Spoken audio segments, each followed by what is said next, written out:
Welcome to episode 22 of Let's Rage Together, a podcast where two friends talk about the politics of total liberation and related topics.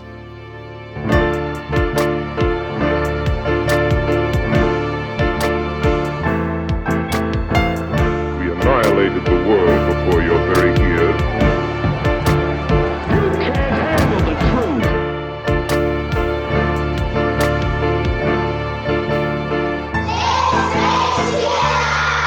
Hey everyone, welcome to the 22nd episode of Let's Rage Together. I'm Taryn. I'm Pete. And in case you missed it, we are officially a podcast toddler. It's been a whole 2 years since we released episode 1. So we're pretty excited about that. And thanks to everyone for their responses on Instagram, where we asked you to let us know which episode has been your favorite. It still surprises us when anyone responds to anything we put out there. So it really means a lot to us. So thank you for that. And I hope we'll still be talking to you all and hopefully to more people as well in another year's time. So if this episode sounds a little bit different, it's because for the first time we are recording an episode not only not in the same room, but we're in different provinces because, like everyone, we are keeping a safe physical distance. So hopefully the sound is still okay. And this episode is pretty well overdue, so it might be a bit of a long one. So hopefully that's good news for those of you who are listening. And as always, we are open to questions, feedback, and episode suggestions. We keep all the suggestions, even if we haven't got around to talking about them. We have like a Google Doc where we put them in. And if we haven't responded to a message or email from you, we know that we've missed a few recently, but we'll respond eventually. Sorry. But you can always contact us by emailing us on mail@letsragetogether.co.za and also on social media with @Let's Rage Together podcast on Facebook and Instagram. Yeah, and before we move on to some listener input, we just wanted to give a huge thank you to Kat A and P Southern for both becoming supporters on Patreon. And on that note, if you are a Patreon supporter or you've mailed us to buy a tote bag or a mug and you're still waiting, obviously right now we are not able to post anything because the non-essential postal services are suspended. So we will definitely get those to you as soon as we can. And thank you to all of you for supporting us in that way. And we just also need to give a very quick content warning. In this episode, we're going to be talking about challenges related to the current epidemic. And we're also going to make mention of police brutality, physical and mental health concerns, and addiction. Yeah, before we carry on, actually, T, it's maybe not obvious to people that we aren't able to post anything because not everyone else is in lockdown. But being in South Africa, we are basically in a legally enforced lockdown where we pretty much aren't allowed to leave our houses except to get food. So I know a lot of countries, like, you're allowed to go out and exercise once a day or still walk your dog or whatever. We aren't allowed to do that here. Yeah, we're not allowed to leave it all unless it's for like medical stuff or emergency grocery runs. So fun times. Yeah, until the 30th of April, I think. Hopefully. Yeah, at least. But they're going to keep updating us week by week, I think. So we'll see what happens.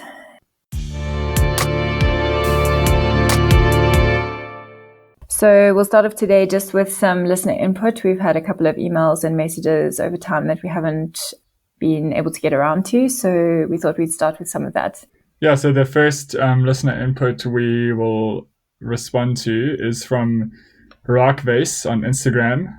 And he was responding about the vegan flag that we spoke about our opinions of in episode 19. And he said, also unrelated, but I wanted to give you some info about what you were talking about regarding the vegan flag at the start of your latest podcast. The difference between vegan and LGBT in terms of the flag. You came to the conclusion that a vegan identity being chosen, whereas gay identity is accepted. And you were totally right. I just wanted to provide you with some info and maybe your listeners would find interesting because I study this. There is interesting research about vertical identities or horizontal identities. Vertical being those passed down by your family, inherited. Families tend to reinforce vertical identities from earliest childhood, whereas many will oppose horizontal ones. Vertical identities are usually respected as identities. Horizontal ones are often treated as flaws. Vegan is a horizontal identity and therefore often unacceptable. There's a book called Far From the Tree about offspring that are vastly different from their parents. Very good and highly recommended. Opens your mind to a lot of things. Yeah, so this was referring to when we were speaking about the vegan flag and how it's not the same as using, because we were saying we don't really understand the use of flags, if I remember correctly, as kind of representing an ideology that you stand for, and how it's different when you've chosen that versus something like a sexual or gender identity where you are part of an oppressed group. Like vegans are not an oppressed group. So we're making that kind of differentiation. And I find this feedback really interesting. And I had a quick look at vertical and horizontal identities because I hadn't heard of that. And there's actually quite a cool article on brain pickings, which if you haven't checked that out and you're into like literature and poetry and things like that, definitely a very cool newsletter to subscribe to. So I've linked that in the show notes to the article, but they discuss vertical and horizontal identities. And yeah, I found it really interesting. And I'm not really sure if in this message, the implication is that a sexual or gender identity is something that is vertical, because the way I understand it, it's not a vertical identity, because vertical identities are basically passed down from your parents, either genetically or through like social norms. For example, religion would be a vertical identity. And then a horizontal identity is one that you define or establish more through a peer group outside of your parental influence. Are you referring to where he said you came to the conclusion that a vegan identity being chosen, whereas gay identity is accepted, and you were totally right? Because I also read that and thought maybe he misunderstood us, because I don't think that we were saying that a gay identity is accepted like more easily than a vegan identity. I was a bit confused by that part of the message. Yeah, because he's saying vertical identities are usually respected as identities, and earlier had said that like being gay is generally accepted, which I would disagree with, in the sense that it's not a vertical identity, because from what I read in the article that we're going to leave a link to, your sexual orientation is not a vertical identity, because generally it's not the same necessarily as your parents, and it's not something that's passed down. Gay people are generally don't have gay parents. So it's not, the way I understand it, is a vertical identity is like a one generational genetic or socially kind of passed on traits. Surely then someone who's straight, you could say that that is like a vertical identity. If say you were born into a household that from birth tell you that you're straight and you accept that? Yeah, I guess you could, in terms of like gender norms, if you are like a cis person and you subscribe to the kind of gender norms that you are raised with. But I don't know about the article that I mentioned. They also say that the identity of being gay is a horizontal identity, because it's not generally passed down from your parents, and you will kind of establish that sense of identity from a peer group that you can relate to. But I don't know about the case of people who are straight and who have straight parents. I don't know if that's would then be considered a vertical identity. I guess it would, in terms of like socialization into gender roles. Yeah, that's what I'm kind of getting at. Yeah. Well, it's really interesting. So have a look at the article if you're interested. And the article actually also references the same book, That Far from the Tree. So yeah, cool. I'm sure that's a very interesting read. So thanks for that feedback. And it's always good to learn and think about these things in different ways. Yeah, thanks.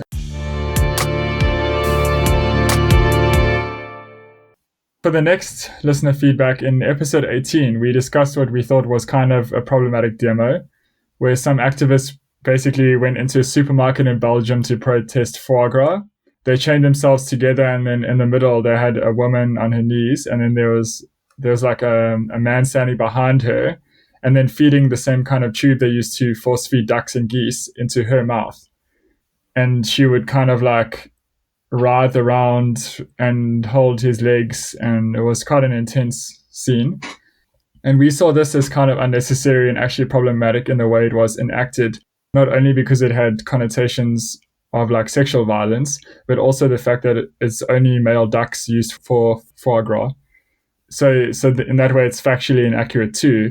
But you can go and listen to episode 18 if you want to hear us talk about that in greater depth. So we got some feedback from one of the activists involved who said, "Hi there, I'm Glenn, one of the founders of Animal Resistance." This is not the same Animal Resistance. How do we reference the difference? It's not the same animal resistance we've referenced before. So this is a Belgian-based activist group, not the Instagram account Animal Resistance. Well, it's also an Instagram account. Yeah, they do have an Instagram. It's animal_resistance. Okay, the account. Only now came across your podcast episode 18 where you cover our anti-Fois Gras campaign. And first of all, I want to thank you for covering us and giving that feedback. I just wanted to give some context. Before the supermarket lockdown, we, the organizers, just did not think about it possibly looking like an assault scene, neither the activists involved with the acting. The girl who's being force-fed is an actress, and that's the reason why we chose her to be the duck/goose. After the action, we indeed had a discussion about it because it triggered some activists. This is the first time it came across our minds, and we acknowledged it after looking back. We then had a group discussion about what a solution would be, and the solution which came out of it was that 2 boys would be the best fit due to foie gras victims being male solely. The reason why we chose to enact animals was, for one, have a more dramatic optic, and yes, the optics did not succeed, I agree with the critics. 2, so people would find it easier to put themselves into the space of the animal. These were the ideas before planning. We are trying out different things. At this very moment, we, the organizers, would probably opt to put a big TV with footage from the farm instead of humans enacting the suffering. I also heard a couple times that you thought the farm lockdown could have been prepared better, but I can't share a specific something to improve. Was just wondering what you think could be improved. I want to thank you for the feedback. Without, we're unable to grow and be more effective. I find the feedback, especially from the supermarket lockdown, very helpful. So I think Glenn kind of answered their own question by saying, have a big TV with footage instead of humans enacting the suffering. I don't think that doing it again with 2 boys or like 2 males would be the best fit. Maybe factually it's more accurate, but I know that you and I both have issues with people basically like pretending to be animals or enacting animals in most situations. What do you think?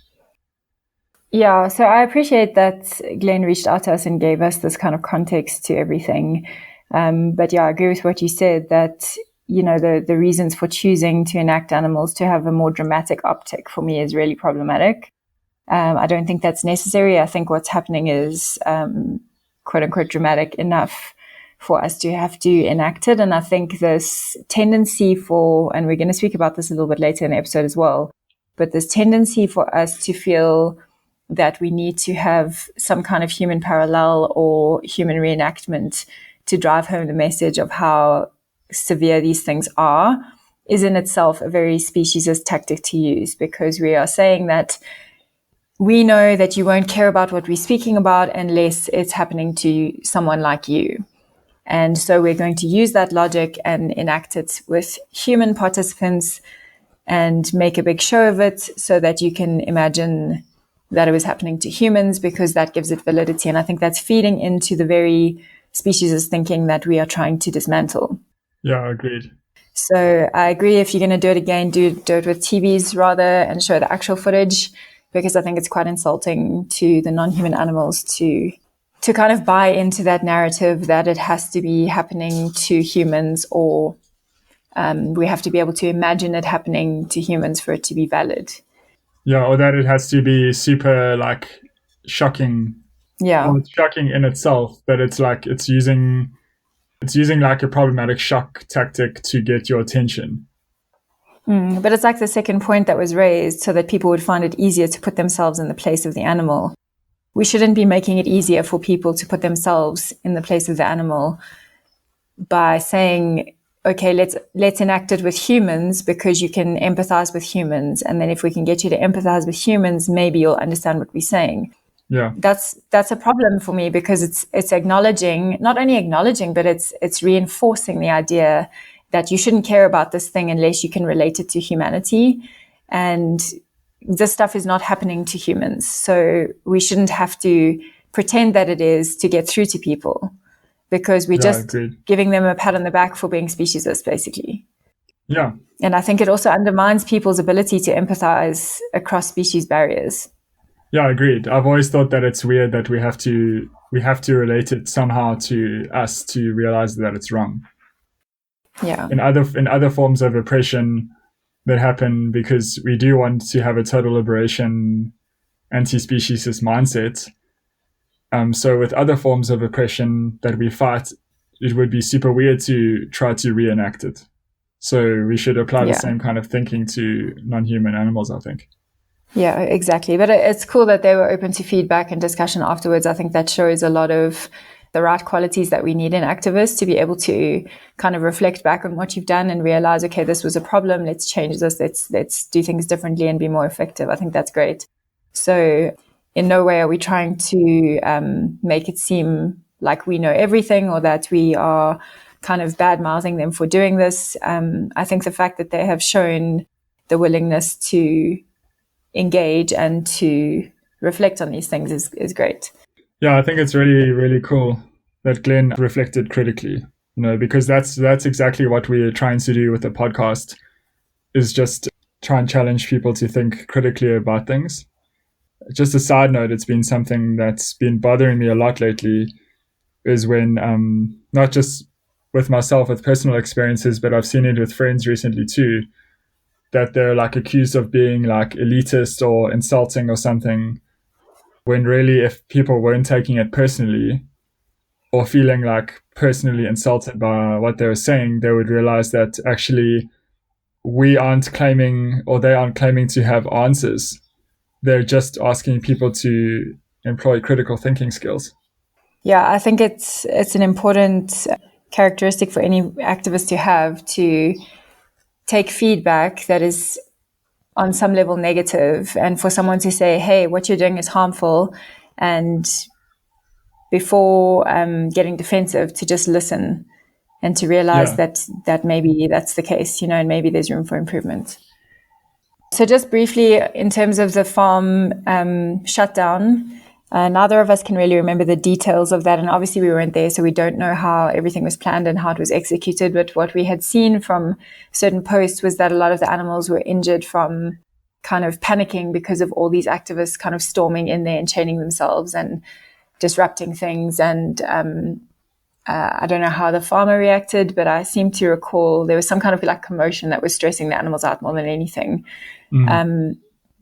So I don't know how that could have been better planned. Maybe a shutdown, not necessarily in the same room as the animals, but maybe outside the doors or something like that, without adding unnecessary stress and possibly causing harm. Because I know there were some people saying that their feet were injured and whatever, which obviously could just be from being in the cages, but it could have been that they were more stressed out and trying to flap wings and, all of that. So I don't know if that's the case or that's what happened, but I think we just need to be careful of, if we're doing some kind of shutdown, to consider where the animals are in relation to where the action is happening and how that may or may not cause additional stress for them.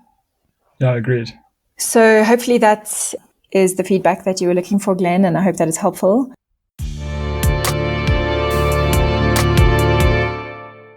We also got another email from Mark, who is talking about the SAVE movement. And we have discussed the SAVE movement in episode 16 and episode 18. So if you haven't listened to those and you want to know what we think about the SAVE movement, you can hear more about that there. But Mark basically said, hi, Taryn and Pete. I want to share my thoughts and own experience about the SAVE movement. I would agree that people attending on a regular basis to vigils could lead to burnout. I also agree that from comments in previous episodes that it can be speciesist and narcissistic to film them and focus on our emotions. Activists filming themselves crying are really annoying, and most non-vegans would just think they're being self-indulgent, forgetting about who the real victims are. Yes, it can be an emotional experience, but we do not need to record ourselves blubbering to the cameras. I've been an organizer for Sussex Animal Save for nearly 3 years. I'm stepping down as a vigil organizer as I personally find the process of arranging vigils and facilitating them on the day to be very draining. We've been visiting the same slaughterhouse for nearly 3 years. They're a small, quote-unquote, organic farm in Sussex who kill sheep, goats, and cows. They used to kill pigs up until the beginning of last year. However, they stopped due to financial loss. They could no longer sustain the costs of killing equipment and told local papers that their business had dwindled, possibly due to the pressure from activists. There was also a pig covered in blood during one vigil, and the photo taken of this individual went viral and made some of the local papers. This may have had an impact on their decision to stop killing pigs too. We believe that our presence outside the slaughterhouse is not only to bear witness to the animals. In fact, that is such a small percentage of what we do. And when we do, we only allow 2 to 3 people to bear witness per truck. Our presence is mainly to represent the injustices which occur in the local area. And I believe that having this presence and being a general nuisance helps apply pressure on slaughterhouses. We've had many conversations with local members about the slaughterhouse. Some are really in support of them still, and others are disgusted. But even those who are in support of the farm, it's giving them something to think about and hopefully making them feel uncomfortable. You spoke about protesting outside a slaughterhouse. This would only work if there was good foot and road traffic. Most slaughterhouses are hidden away, so it really depends on the location. Also, you couldn't call the event a vigil if you were to do a protest, as this would be the opposite of what a vigil implies. Sussex Animal Save has started to demonstrate on non-vigil days outside the slaughterhouse, as they have a cafe open every day, which is situated a few yards away from the slaughterhouse. This really doesn't go down well with some of the locals. We feel we are putting people off using the cafe, thus making a financial loss. We also have a huge slaughterhouse banner to show the customers who they are supporting. We are heading into the local town in a few weeks to hold a demo outside the farmers market, where we're hoping to reach more people and apply more pressure. I don't think we're the only group who are not solely focusing on bearing witness, but feel it's important to share some of these alternative approaches so other groups can think about mixing it up a bit. Personally, I don't see any problematic leadership or hierarchy within the Save movement. We have never been told what to do, only reasonable guidance has been offered, mainly around respecting the animals during vigils.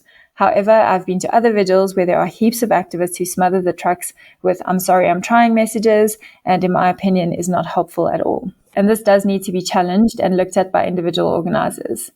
Furthermore, the Save movement supports and shares our activism.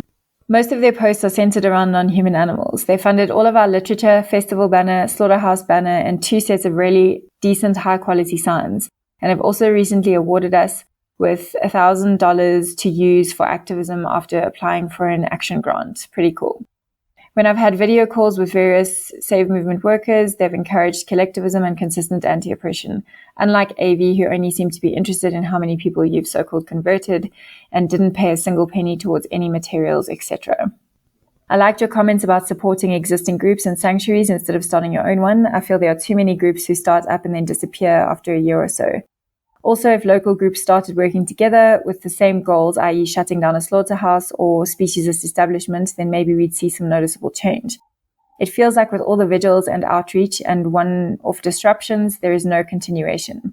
Groups need to be working on being better allies, reaching out to other groups for support, and try to work together in creating change in their local community with strategic plans and consistency.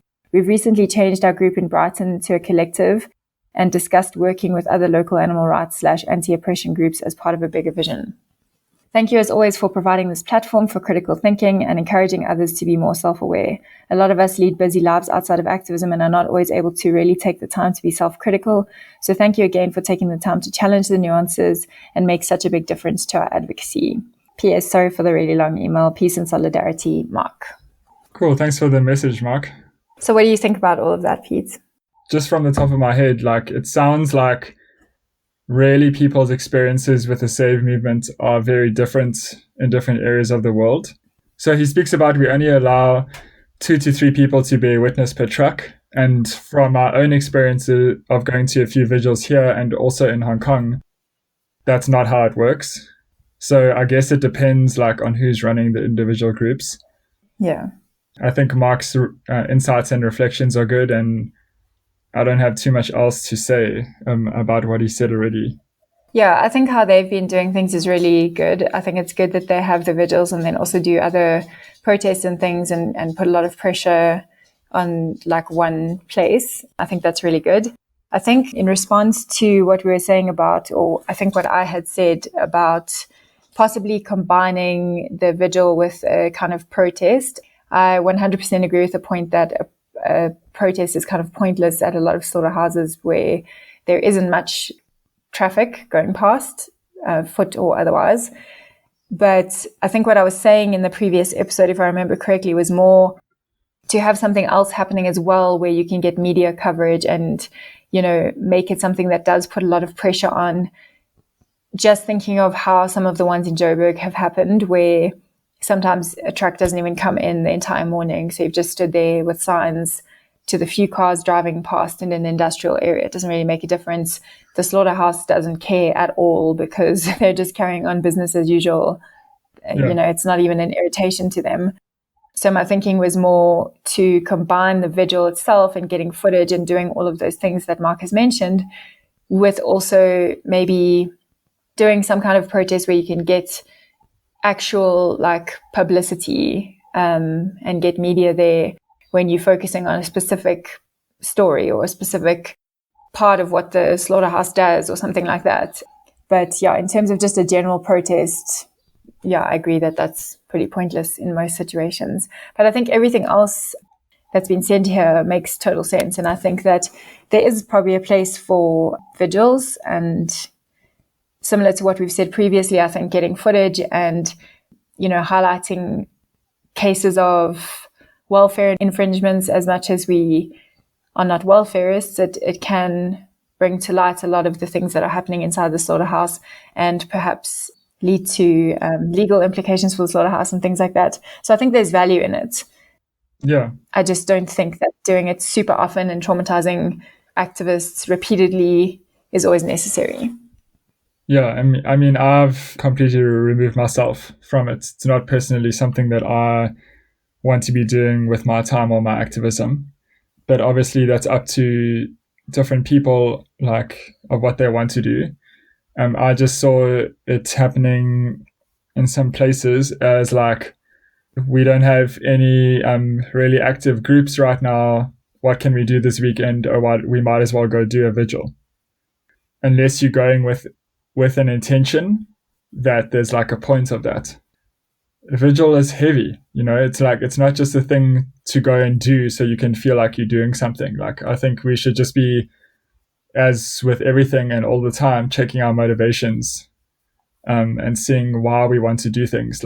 Is it for you so that you can feel active, or are you doing it with the intention of animal or total liberation in mind, Yeah, I think that's a really good point in terms of, like you say, activism in general. I think we're very quick to just want to feel like we're doing something. And I see a lot of guilt in letting the animals down, in inverted commas, by not doing anything or not doing enough.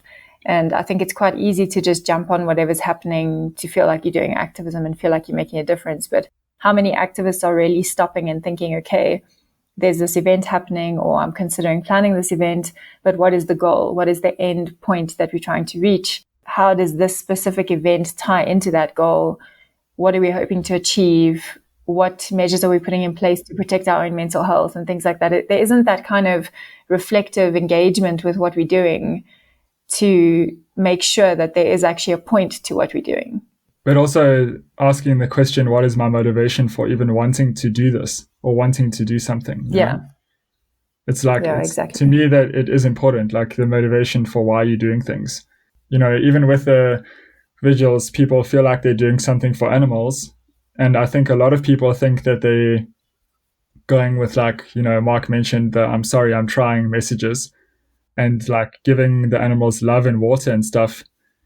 But in a vigil context, I feel like those people are being a little bit naive because they literally are watching the animals who are about to be killed, and they are going to be killed no matter what. So I don't really see that personally. I mean, call me jaded and negative, but as being something that's helping animals. It's more of a long-term thing, like you said, of maybe gathering footage or trying to shut down a slaughterhouse or something. But directly, I don't know if I can get behind that idea. Yeah, I think it is a problem, especially like you said, that I'm sorry, I'm trying. The animals that you're essentially apologizing to don't understand what you're saying in the moment. They don't understand your crying. They don't understand your distress in the moment. And it could just be stressing them out more. And I feel like that's where that self-indulgence creeps in. Yeah. To say, I was there, I showed love, I gave of myself and comforted them. You didn't comfort them, let's be honest. you're not doing anything for those specific animals in the moment other than possibly getting footage to raise awareness. And I think it's also damaging to us as activists to see it that way, because when you're putting so much weight on being there as some kind of support for individuals who are about to get killed, you are telling yourself that you're doing something for them and then watching them go in to be killed. That does something to anyone, you know. And I think if you remove that sense of, I'm here making a difference to this individual, if you're real with yourself about it beforehand and acknowledge, like, you can't help these individuals, but you can raise awareness, it shifts away from that sense of guilt. It shifts away from self-indulgence, and it shifts away from doing activism for the sake of doing activism. And I think it's a better way to focus yourself on what the end goal actually is. Yeah, and focuses away from the selfie video crying stuff. Like, I just think that is not helpful. It's like, it comes across as really unhealthy. Like you said, it's like this kind of combination to me of guilt and narcissism and like trauma that you are like with victims who are about to be murdered. And I don't know how to think about it, but I think in general, you couldn't say a vigil is a healthy thing for someone to go and do. Maybe unless they actually eat animals and they need to have an acknowledgement of where their food comes from, quote unquote food. But I think people need to think very seriously about the mental health implications in general. And I don't know how to feel when I see those like selfie crying videos. Mm. And kind of on that note, we got another email from an anonymous listener who has a slightly different experience to Mark, similar in some ways, but also a different perspective from a different region, I think. So, Pete, do you want to? Sure, I can read it. Hi, Taryn and Pete. I hope you're well. I'm listening to your latest podcast and specifically the part about SAVE. I'm not sure if my experience as a founder of 3 groups can shed any light on it, but I thought I'd email anyway. To cut a very long story short, I founded my first SAVE group in 2016. It was nowhere near as big then, and I would say it was on the rise though. Since then, I founded 2 other groups, the last one I was a part of for 3 years. I believe that Anita Krunk had the best of intentions with SAVE, and mostly that still shows. However, I wonder if it's almost gotten too big for itself, because whilst it does strive to be a love-based, in quotes, movement, there's no real way that can always be implemented. Whilst the paid staff do try and arrange resolution meetings with groups, say if members are not getting on, this has got to be a person's choice, rightly so, and therefore most of the time nothing can be done about people not getting on or harming others with bad behavior, as I have experienced constantly. As someone who has effectively been pushed out of all the groups I founded alone, the offer of talking it out with people who did it to me felt a little insulting and made me feel like my feelings were invalid and what had been done wasn't as awful as it actually was. Also, on a group level, we were once targeted by a known ex-neo-Nazi, a well-known troll and TERF. He emailed SAVE stating we were misgendering him. He calls himself a male, so we have never misgendered him, nor would we. Again, long story short, we were effectively investigated by SAVE over this until the evidence we showed them proved completely that he is someone who has done this often against people. To their credit, SAVE apologized, but the damage had been done with them believing him before asking us. So whilst I do think SAVE mean well, unfortunately their approach can cause victims of abuse within the movement to feel invalidated and not believed. There isn't the support there that is promised. To be fair to them, I don't see how they could do that even if they wanted to. So the movement just isn't as loving as it professes or wishes to be. I've heard people question the anonymous donor who provides funding to the groups also. I can elaborate on that if you're interested, though I would rather not be named if any of this is shared. None of it is negative of SAVE. I just don't wish for drama again. Anita has always stated that if the money is there, then the group should take it. I used to tell her it didn't feel right that financing was involved in animal rights, and that was her response. In terms of the vigils, I've spent 3 years doing 1 vigil a week. Yeah, that's a lot. Until recently. At one point, it was 3 times a week. I would go before work, as that was the only time I could do. I believe it has left me a shell of a person. My mental health has been bad for half my lifetime, and this has only made me feel more numb. And I believe I have PTSD from it. Everything I see on the ground, if I'm out, I will first assume is a dead animal. When we attended vigils, we got a lot of important footage. 4-week-old calves being taken in, sheep with huge tumors and eyes missing. We reported some, but nothing was done. Again, if I can elaborate if needed. However, I think we have always been very different to the usual save groups in that we have gone inside the slaughterhouses and not being okay with just standing and crying. And that's not a criticism, it's heartbreaking stuff.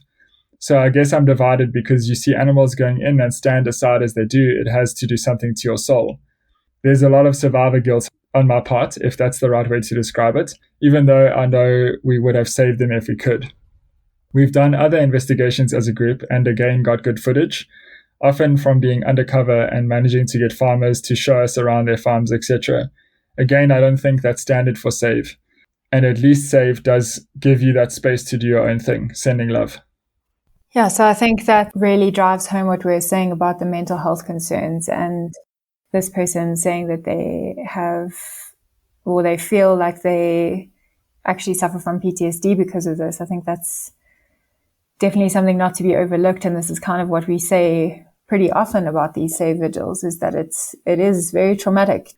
Yeah, no, but I think it's really nice, not nice, but it's really eye-opening to get such a personal account from someone who's been so heavily involved. Yeah, I definitely appreciate that. And thank you to this person for reaching out and writing such an extensive email. And I think it also shows, the experience with dealing with conflict with people who get involved and make things difficult or can kind of become an issue. It also shows how difficult it is, looking from the perspective of the SAVE movement being an international kind of umbrella organization, to really monitor what happens within each chapter. And just from what we've heard, I feel like SAVE, compared to a lot of other big organizations, seem to deal with things relatively well. And even in terms of providing funding for materials and things like that, I think they handle that better than, for example, AV by miles. But I think that is something that should always be kept in mind, that there will always be difficulty with that. And there's always going to be a limit to how much you can kind of make sure that certain values or principles are enacted within each chapter. And this is what I think is a problem with having these huge international kind of activist groups, where they claim to have certain values and principles, but there's actually no practical way to, I don't want to use the word enforce, but to make sure that that's consistent throughout. So yeah, I guess I'm in two minds about SAVE. I think that there are good elements, and I think there are elements that are inescapably going to cause issues, whether that's through trying to keep chapters kind of consistent or through dealing with issues between people within chapters, or dealing with the actual trauma involved in the events. I mean, like doing vigils 3 times a week, if I was someone kind of coordinating these things, I would advise against that. But you obviously can't stop activists from doing more than that. It's just a lot to think about, I guess. I can't imagine going and seeing something like that and then going to work for the day. No, I wouldn't. I don't think I'd be able to. Yeah, I mean, I admire the dedication, but I mean, look at the impacts, the numbness, the trauma, feeling like a shell of a person. Yeah, and I'm sure a lot of activists feel like this. So I think this is also a good point to remind people, if you are reaching this point of feeling like that, and I think it was episode 3 that we did maybe on self-care and burnout, I would really recommend listening to that, because I think this highlights the importance of looking after your mental health as an activist, because you're not going to be able to be effective or to do anything really if you are traumatized. Yeah, so take care of yourselves, everyone, and thanks to this person for the feedback.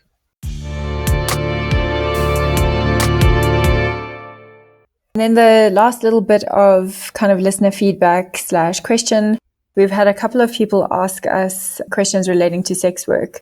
And one of the questions was whether or not we think sex work is oppressive, and how it kind of fits into a consistent anti-oppression framework. And kind of the difficulty that even some feminists seem to have with these issues. So because we've been asked a few times to address this, obviously we realize that it's a very nuanced and big topic. We could do an entire episode on it, but we just wanted to give a quick response to this because we think that it should be a pretty standard position within the animal rights movement and in terms of consistent anti-oppression in general. Okay, so we just came up with something short, but which we feel like is a basic position to have. And basically it's that before we say anything, I think that everyone should understand that what someone else chooses to do with their own body is none of your business whatsoever. Sex work is work. We think it should be decriminalized everywhere. We are pro-voluntary sex work. We think that any feminist should hold the same position, and we feel, like probably most feminists and pro-feminists, that we should make sex work as safe as possible while also working to eradicate sex trafficking and involuntary sex work. Yeah, so like I said, this is obviously a very big discussion with a lot of nuanced things to consider. There is obviously oppression involved in some areas of sex work, and when I say sex work itself should refer to voluntary sex work. When we're talking about sex trafficking and exploitation and things like that, that's a different conversation to have. And I think there's a lot to unpack there. There's a lot of things to consider. And it's a really in-depth debate that is beyond what we could discuss in a quick segment now. So maybe we'll do a full episode on it at a later stage. But for now, I think we both can just agree to say sex work is work. And if you are anti-sex work, then you're not really a feminist. Yeah, and a really good point that I heard from a friend a while ago who's a feminist whose politics are really great and who I feel like I can ask for solid advice, said that it's always better to speak to people than about people. So I feel like if you have misconceptions or concerns about sex work, why don't you speak to a sex worker? And then they can talk to you about it. We personally know people, even who follow our Instagram account, who are sex workers themselves, who I'm sure would be willing to speak to you. Actually, one of those people put up a story, I don't know if it was yesterday or today, actually offering that, saying like if anyone has any misconceptions, they're welcome to message them. Yeah, so hopefully that clarifies our position, and that's pretty much where we'll leave it for now and move on to the bad and the rad. It's time for the bad and the rad. To start off, I think we have a joint bad, which we also got asked about. Ashley on Instagram asked us to discuss this, and they also asked us to discuss the fast against slaughter. So we have discussed it in a previous episode. I can't remember which one, but we will make a note of it in the show notes. But the coronavirus confinement challenge. Pete, do you want to explain what this is? So I thought that this was a joke when I first saw it, to be honest. It comes from the SAVE movement. It feels like we are really talking about SAVE a lot in this episode. But it comes from the SAVE movement, and they're using this hashtag coronavirus confinement challenge. Let me just, before I give my opinions, I'll read about what they say the challenge is. So the challenge itself is simple. Challenge yourself and others to stay in a space that mimics a cage or a crate that would be used to confine an animal. This could be a bathtub or under the kitchen table. Sorry, I'm struggling to read this with a straight face. Get creative. Stay there for a selected period of time or as long as you can. Then share your stories or live stream using hashtag coronavirus confinement challenge. So I'm guessing you're allowed a phone while you're inside the crate or bathtub. Due to the COVID-19, don't you know that animals can use... sorry, I'm being super sarcastic now. Just read the description, Pete. We're being professional today. Due to the COVID-19 pandemic, a lot of people are now in self-imposed or forced isolation, and the exploitation of animals is even more hidden than before. We believe this is the perfect opportunity to shine a light on how animals are forced to spend their whole lives in isolation and confinement. By bringing the size of their cages into our own homes, we will share the animal stories through our social media platforms and inspire others to do the same. Our aim is to raise awareness around animal exploitation of farmed animals and inspire people to switch to plant-based. Now more than ever, we need to stand in solidarity with the animals and find creative ways to get active. The hashtag coronavirus confinement challenge will run for the duration of the lockdown. Get involved. I'm just going to say that I take back what I said. I thought that it was a joke at first, but I still think it's a joke.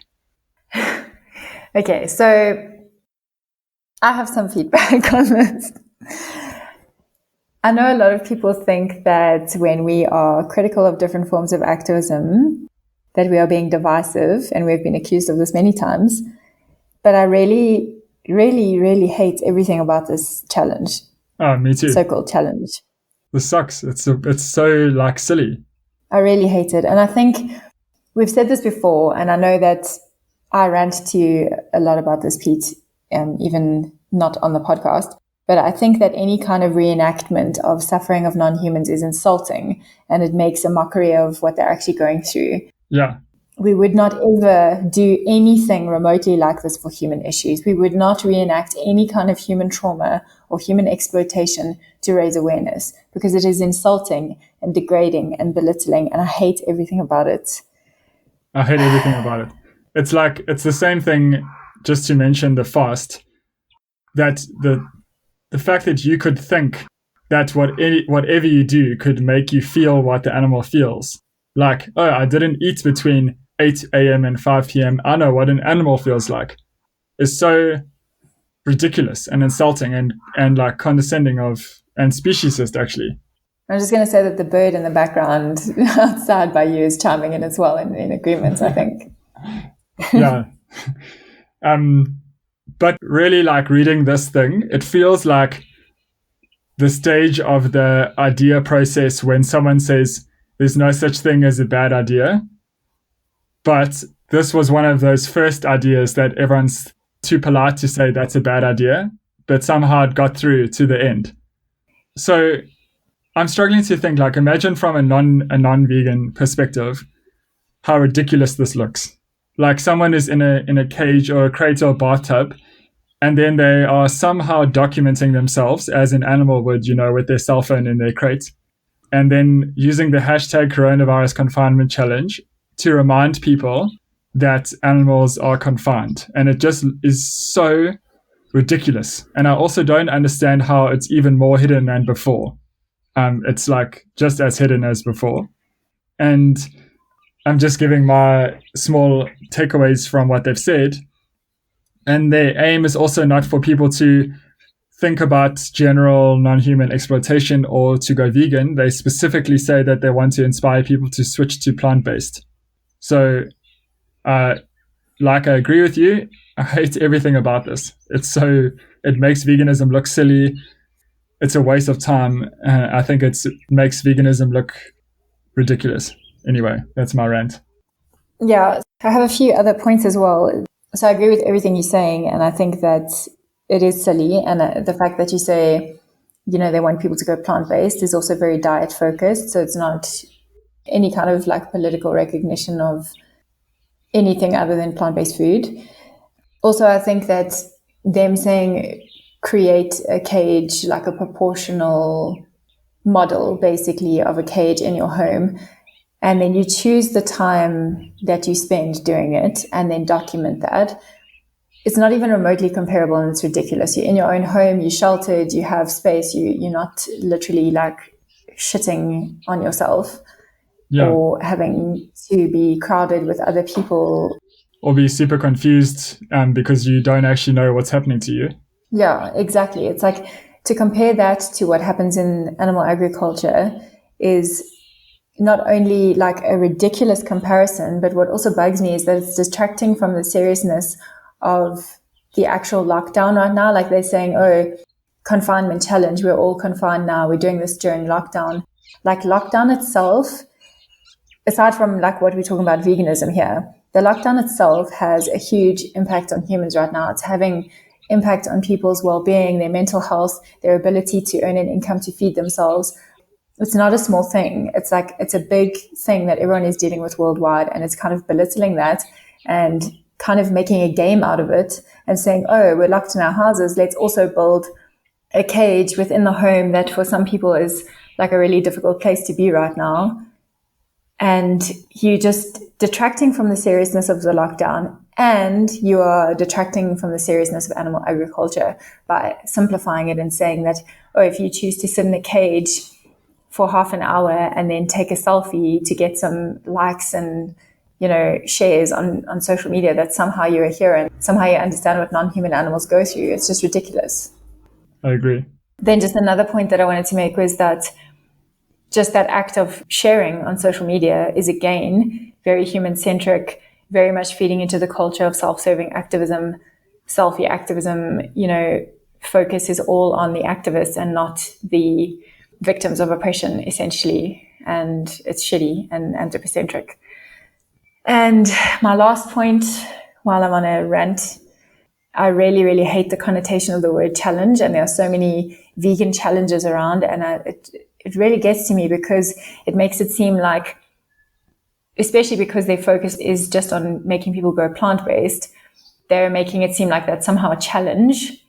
Yes, of course, we have spoken about how it's not accessible to everyone and that it can be a real difficulty for a lot of people, but they are creating this narrative where it's this huge, big obstacle for everyone and that it's this big challenge.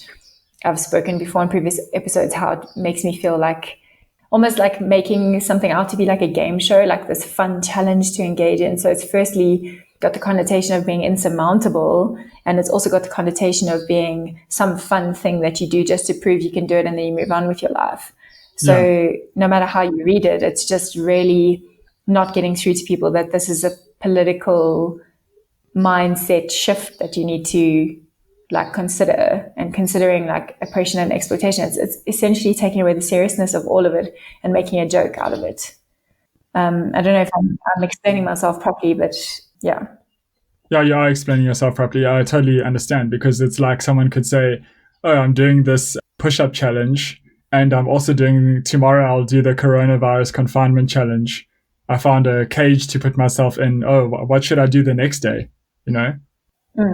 Exactly. It's super ridiculous. And I don't actually see how anyone who's not vegan is going to see someone in a cage in their house, under their table or in their bathtub and think, oh, I should probably go vegan. Exactly. And like you say, you're equating it to all these other silly challenges that people are doing to kind of keep themselves distracted or busy during lockdown. Oh, let me do this exercise challenge. Let me do whatever challenge. Oh, let me do confinement challenge. It's making it like this atmosphere of competition and fun. And it's actually really gross, and in itself is very exploitative, because you are creating entertainment from what should be a very serious issue to discuss. And you're not creating discussion and debate. You're creating another fun challenge for people to pass the time. And I find that is, to me, it is exploitative. It's using animal exploitation as a form of entertainment. And I think that's gross. Yeah, it is. I think a lot of people don't realize how speciesist they actually are being when they're trying to fight for animal liberation. It's not a topic to make a fun challenge out of. Like you said, I agree.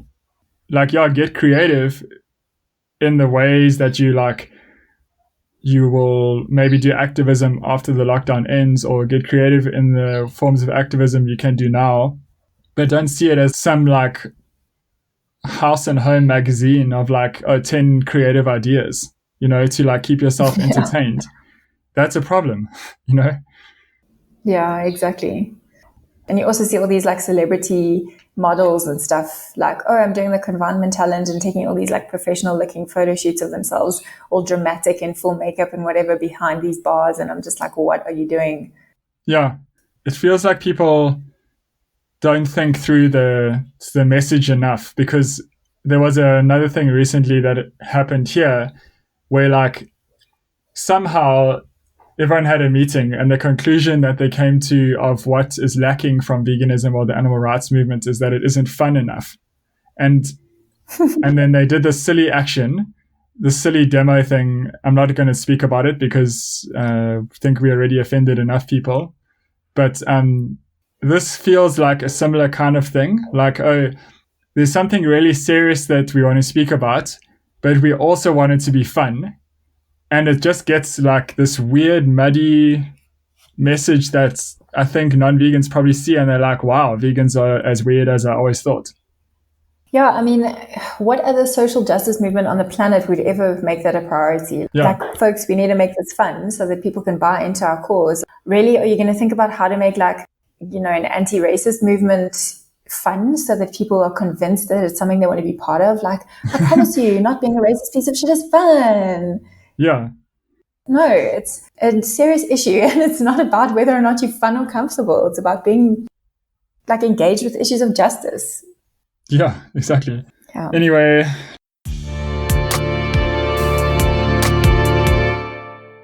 Do you have another bad, Pete? Okay. I have a quick bad, and I want it to be quick because we've spoken about this guy enough on our podcast. But apparently... And in life forever. Yeah, but apparently Gary Yourofsky has, quote, come out of retirement. Okay? Gary Yourofsky is a piece of shit and you should not support him. And if you want to hear what we think about him, you should go and listen to our episode 11, Are All Animal Rights Activists Worth Supporting, where we have a bunch of sound clips and things that he said. And it doesn't matter how long ago he said them, he still stands by them and he's never apologized for them and he's a piece of shit and you shouldn't support him. That's my bad. And that's Pete's rant for the day. Got all that anger out there. Agreed. Also, his so-called coming out of retirement, which is hilarious anyway. It's as if he was like the CEO of activism. Yeah, like who hired him? Yeah. I mean, did he have a retirement party? You know. Anyway, I also found it disturbing that we're not going to link this in the show notes because I don't think anyone should waste time reading it. But there was like an article saying that he's coming out of retirement. And to quote from this article, they say, does this mean that Gary is coming back into the fray? We can only hope because he has had a profound effect on veganism and the animal rights movement. Okay, so there's no way to measure that. And as many people as say, oh, he's made millions of vegans, you cannot prove that. There is no statistic, there is no research, there is no evidence that you have for saying that. And then they go on to say, later in the article, his video, The Best Speech You Will Ever Hear, has accumulated over 4.5 million views and transformed Israel itself into one of the most vegan nations on earth. The continued praise for this guy is like unbelievable. Yeah, we get that he loves Israel and we get that he's a misanthrope who especially hates Palestinians. But whatever, let's all listen to his super arrogantly titled The Best Speech You'll Ever Hear video and all be vegan and wish and fantasize that people get sexually assaulted, honestly. What a piece of shit. Yeah, let's never ever speak about him ever again. Okay, thanks. Hopefully not. I think it's one of those situations where if you say his name 3 times in a row, he comes back out of retirement, and someone obviously did that, so whoever did, come clean. Anyway, yeah, let's move on to some rads. Yeah. So we both had been seeing for a while things about the On the Wild Side documentary and had been really keen to see it. And we thought that we would download it and watch it. And that's really rad. So I think that's a good joint rad. Yeah, it was really good. So do you want to just tell people what it's about? Yeah, so I'll just read the write-up. It says, On the Wild Side is a feature-length documentary aiming to develop several themes related to different types of hunting, including but not limited to trophy, sport, and subsistence hunting. This film is the first of its kind. On the Wild Side will bring viewers on a journey around the world to meet people carrying on work against hunting. The film will show different approaches that the anti-hunting movement uses to defend animals. Anti-poaching entities, hunt saboteurs, direct action organizations, educational groups, and single individuals as well will be highlighted, in addition to local laws and law enforcement branches that are dedicated to monitor hunting and address poaching. Journalists and academics will offer their points of view on the matter, helping viewers understand the problems of hunting in depth.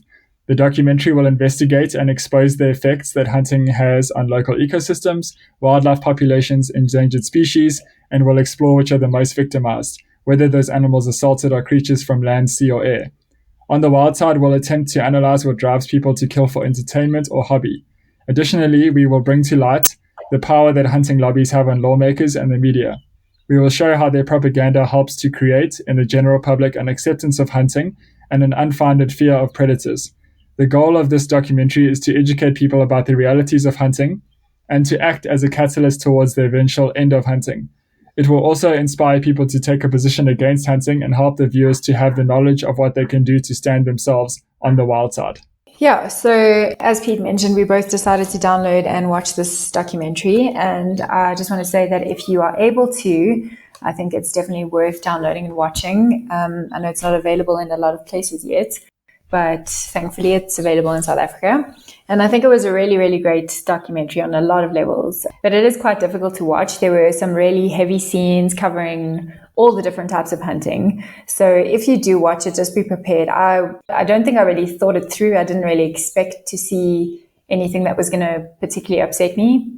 And it wasn't like a brutal, like an Earthlings kind of vibe or anything like that. But there were a lot of scenes that were really difficult to watch. So just be mindful of that if you do watch. But I found it really informative. It covered a wide range of information. There were some really interesting interviews.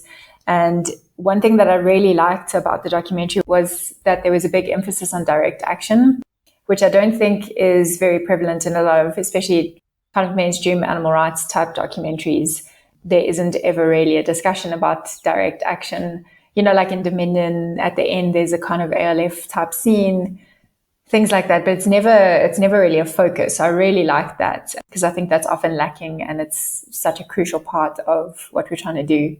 But before you carry on, we realize that there are probably going to be some spoilers besides what Taryn said already. Sorry. So after I say this, I guess you can pause and then look at the show notes, and we'll put a timestamp for like the next topic after the documentary. So if you want, you could skip ahead to there if you don't want us to ruin it for you and want to see it yourself. But like Taryn said, it's not available in a lot of countries at the moment. And from their Facebook page, it looks like it's to do with some kind of licensing issues or something. But as far as I know, they're working on it, and it will be available everywhere pretty soon. Yeah. So what did you think about it, Pete? So I agree with your points. And I thought that the documentary was really professional and really beautifully filmed. Actually, more so than I was expecting it to be. I thought it would be a little bit more DIY at B-grade feeling, but it was really good. And I found it super, super difficult to watch the hunting. I think you have to be feeling pretty strong to watch it and not be affected at all. It's difficult to see, especially like when you see scenes of, you know, like this rich old white guy shooting a rhino in the face.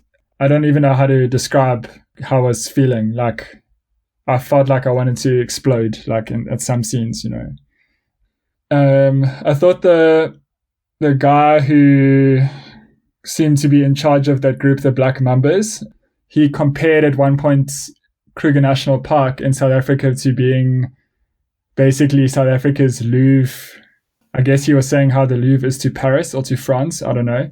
But I thought that was kind of a weird point because to me, he was kind of implying that the wild animals here in South Africa in the Kruger National Park are like important because they're like the selling point for South Africa, and that Kruger and the animals in it aren't important in themselves, but they like provide tourism income to SA's economy or something. I thought that was kind of a weird point. Yeah, I also felt that when I saw that. And I on the one hand, I think the point he was trying to make obviously is that it's like a treasured part of our like cultural identity or something, the way that you go to Paris and you go to Eiffel Tower and you go to the Louvre, you know, and here you go to Kruger National Park. That's kind of what he was saying. But I agree with you that when I heard and saw that, I also felt like it was very commodifying rather than like respecting the inherent value of the individuals, regardless of whether or not it's a tourist destination. You know, we should respect the inherent value of them for their own sake. Yeah. And then my other points, I didn't really put them down in any kind of specific order, but I'm just kind of giving my takeaways from the documentary here, and I hope that's okay. One thing is I don't really think anyone would be able to watch the documentary and not change their minds about hunting. I think it exposes hunting very much for what it is, like a bloodlust, brutal, quote, sport. I liked how, I should have written down people's names, but at one point, one of the people being interviewed spoke about language used and how we say livestock and how we say game and all of these words as euphemisms for essentially animal lives, which I thought was really interesting and really good. Yeah, on that note, you've just reminded me, I can't remember who it was either, but when they were speaking about wolves, I really liked that. I think it might have been in the same discussion about like language, but she said that, you know, people talk about animals having bonds and they use language that it essentially does commodify them, because when you talk about like, oh, animals have bonds or animals do whatever, and speak in very like biological and scientific behavioral terms, you don't say things like wolves are complex beings that have families and they love each other. Words like family and love are essentially what you're saying when you say they have close bonds. And I thought that was a really important point. And I'm a bit of a language nerd with this stuff, but hopefully that gets through to people as well, to think about the fact that the way we speak about animals matters, because they have families and they have love bonds, not just like biological bonds, like they are machines. Yeah, very much like we do. So I think we should speak about non-human animals, including wild ones, because for some reason, the vegan movement seems like constantly obsessed just about farm and domestic species, but that we should speak about them like we speak about each other. Yeah. I didn't really like this narrative of animals belong to the public, but it was the same guy who spoke about indigenous Americans' idea of the 7 generations rule, like anything that you do now, you should think about the impact of that thing in 7 generations' time, which I think is pretty cool. Yeah, I like the mention of that principle as well. And even the way it was framed, I think we could learn a lot from that sense of even just looking to the future and not being so obsessed with instant gratification and instant reward right now for us only. Yeah. I also was super curious from the time that I first saw the documentary was coming out of how they were going to deal with like subsistence or indigenous hunting. And I really like how they handled it in the documentary when they showed the activists who had blockaded the road of this Native American land to stop the trophy and sports hunting, like basically white hunters, from coming in. But they explicitly said that they support indigenous people's right to their culture, including their right to hunt. And I agree with their sentiment, and I'm really glad that they included that in the documentary. Yeah, and I thought that action was also incredibly inspiring. Like they blockaded an area the size of, they said, Oregon State. And aside from the fact that they were doing it mindfully and respecting like indigenous culture in the process, that's a pretty massive action that they pulled off. I thought that was really inspiring. Yeah. And I thought it was cool as well that they split the documentary up into kind of like these different chapters. And the one was on hunting more like quite common animals. And they had this whole section on bird hunting, which I had absolutely no idea that people did. I didn't think that was even a thing. If there's any criticism that I have, just as a last point, one thing that I really liked was that they got a member of the Black Mambas, which is the anti-poaching unit in the Kruger National Park, to talk. So the criticism that I have is that it would have been nice to have had more non-white perspectives, even if it was with subtitles so that they could speak more confidently and in their own language. I would have really appreciated more of that. For example, the 7 generations principle, I think I would have appreciated that coming from a Native American person more than coming from a white dude, So if there's any criticism I have, it's just that it was like the narration to the interviews, everything was pretty much just white people, besides for the one Black Mamba member. Yeah. But overall, I think it was a really well done, professional, really, really good documentary. And I definitely think it's worth a watch. Yeah, I loved it. Like as a documentary, it's one of the best I've seen, I think. I would give it like 10 out of 10 for sure. Yeah. I have a couple of rads today, actually, for a change. Not all doom and gloom. So the first rad that I wanted to mention is that there's a new center in Joburg called the Queer Wellness Center. And it's actually one of 5 queer-friendly clinics in South Africa. I didn't actually know there were any. And it's in Ilovo in Johannesburg. And I just wanted to mention it because I think it's something that is so frequently overlooked, but it's a specialized care center and like safe space essentially for the LGBTQI plus community to receive specialized treatment without kind of bias or discrimination that they might encounter trying to seek medical help. And they've got a range of services. So they've got an endocrinology department, urology, STI health. They've also got psychology and psychiatric services.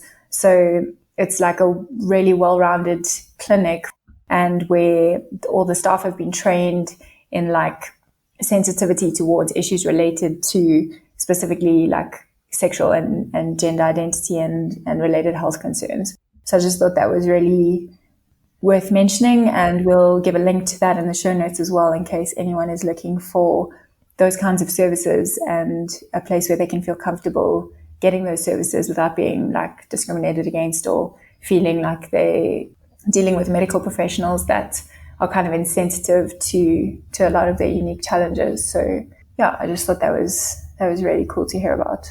That's really cool. I would also recommend checking out a group in Cape Town called the Triangle Project, who I did some work for recently, and I think they do similar things, but I'm not sure how active they are or not at the moment with the coronavirus stuff, but maybe they are. I'm not 100% sure. Yeah, well, we can link to both in the show notes in case anyone is looking for any kinds of services like that. Do you have any rads, Pete? Well, I saw recently that a friend of mine, thanks Reno, put up on his stories that he was using an app called Full Control Bodyweight. So I thought I'd check it out because when I can motivate myself too, it's nice to try to stay physically active while I'm like at home physically distancing. And the Full Control Bodyweight app is pretty cool. There's like a lot of features that are free. I think like most people, I don't get the paid account version of any apps except Spotify, obviously. But the Full Control Bodyweight app is cool because you don't need any equipment. And there's a lot of workouts depending on what area of your body you want to. I've just done a few of the full body ones, and it's pretty cool. Like I always end up like super exhausted and sweaty afterwards. And I think it's quite a cool thing that I'll just put out there in case people don't have the motivation to search for that stuff themselves, or they need a tip of what kind of thing they can use to work out. Because I know when I was trying to just do stuff myself, I like run out of ideas. I'm like, okay, I can do push-ups and squats. I don't know what else to do, you know? So yeah, that's right. I think a lot of people are kind of trying to adjust to not having access to gyms and whatever they used to, which for me is not really an issue because I don't go to gym and I'm generally quite lazy. But that app sounds rad, and it sounds similar to, I used to use Nike Training. I don't know if that's still a thing, but it's also free. And I know you can also list what equipment you have. So you can say like, I have 2 dumbbells, or I have like a yoga ball or whatever. So that's also a rad one to check out, possibly, if it's still an app that's actually still an app. And I think that's cool because it is important, like you said, to just keep a little bit physically active if you can. My next rad is one we've actually mentioned before. I think you mentioned it in one of the early episodes that we had, but the app Insight Timer, which I told you about a couple of years ago, is a meditation app, which I think is also really relevant now during lockdown and during kind of everything that everyone's facing at the moment. I personally find meditation incredibly helpful when I actually get into a habit of doing it. And if you're new to it and don't really know how to meditate or find it difficult, it's a really good app because it's also free. There is a paid version, but even with the free version, there's literally thousands of meditations. You can filter out whether you want music or not, whether you want a guided meditation or whether you just want a timer. You can filter out spiritual and religious content if that's not your vibe. And I just find it really useful because there's sleep meditations and those help a lot. There's also like morning meditations for depression, anxiety, motivation. So yeah, I definitely recommend checking that out. We'll also leave a link to that and the app that Pete mentioned as well to keep that physical and mental health going. Yeah, that's cool. I agree. I use Insight Timer pretty often actually. And I basically exclusively just use the guided meditations because I guess I haven't reached the mental Zen state of being able to do the unguided ones where I can just sit for 20 minutes with my head.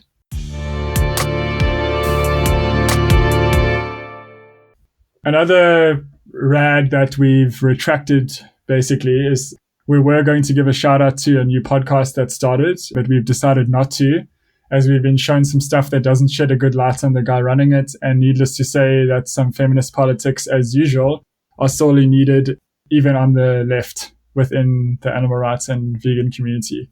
So would have been a rad, now not.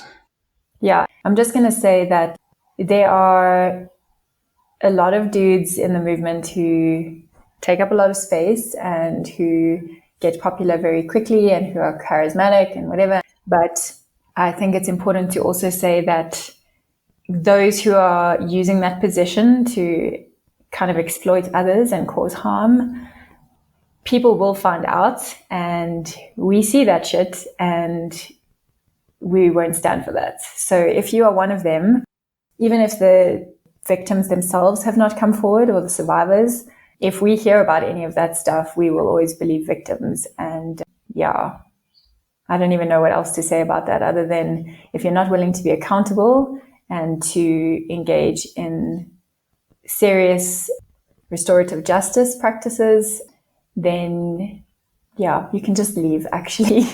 I don't even know what else to say about this without getting incredibly angry, but I'm just going to say, we see you. So yeah, agreed.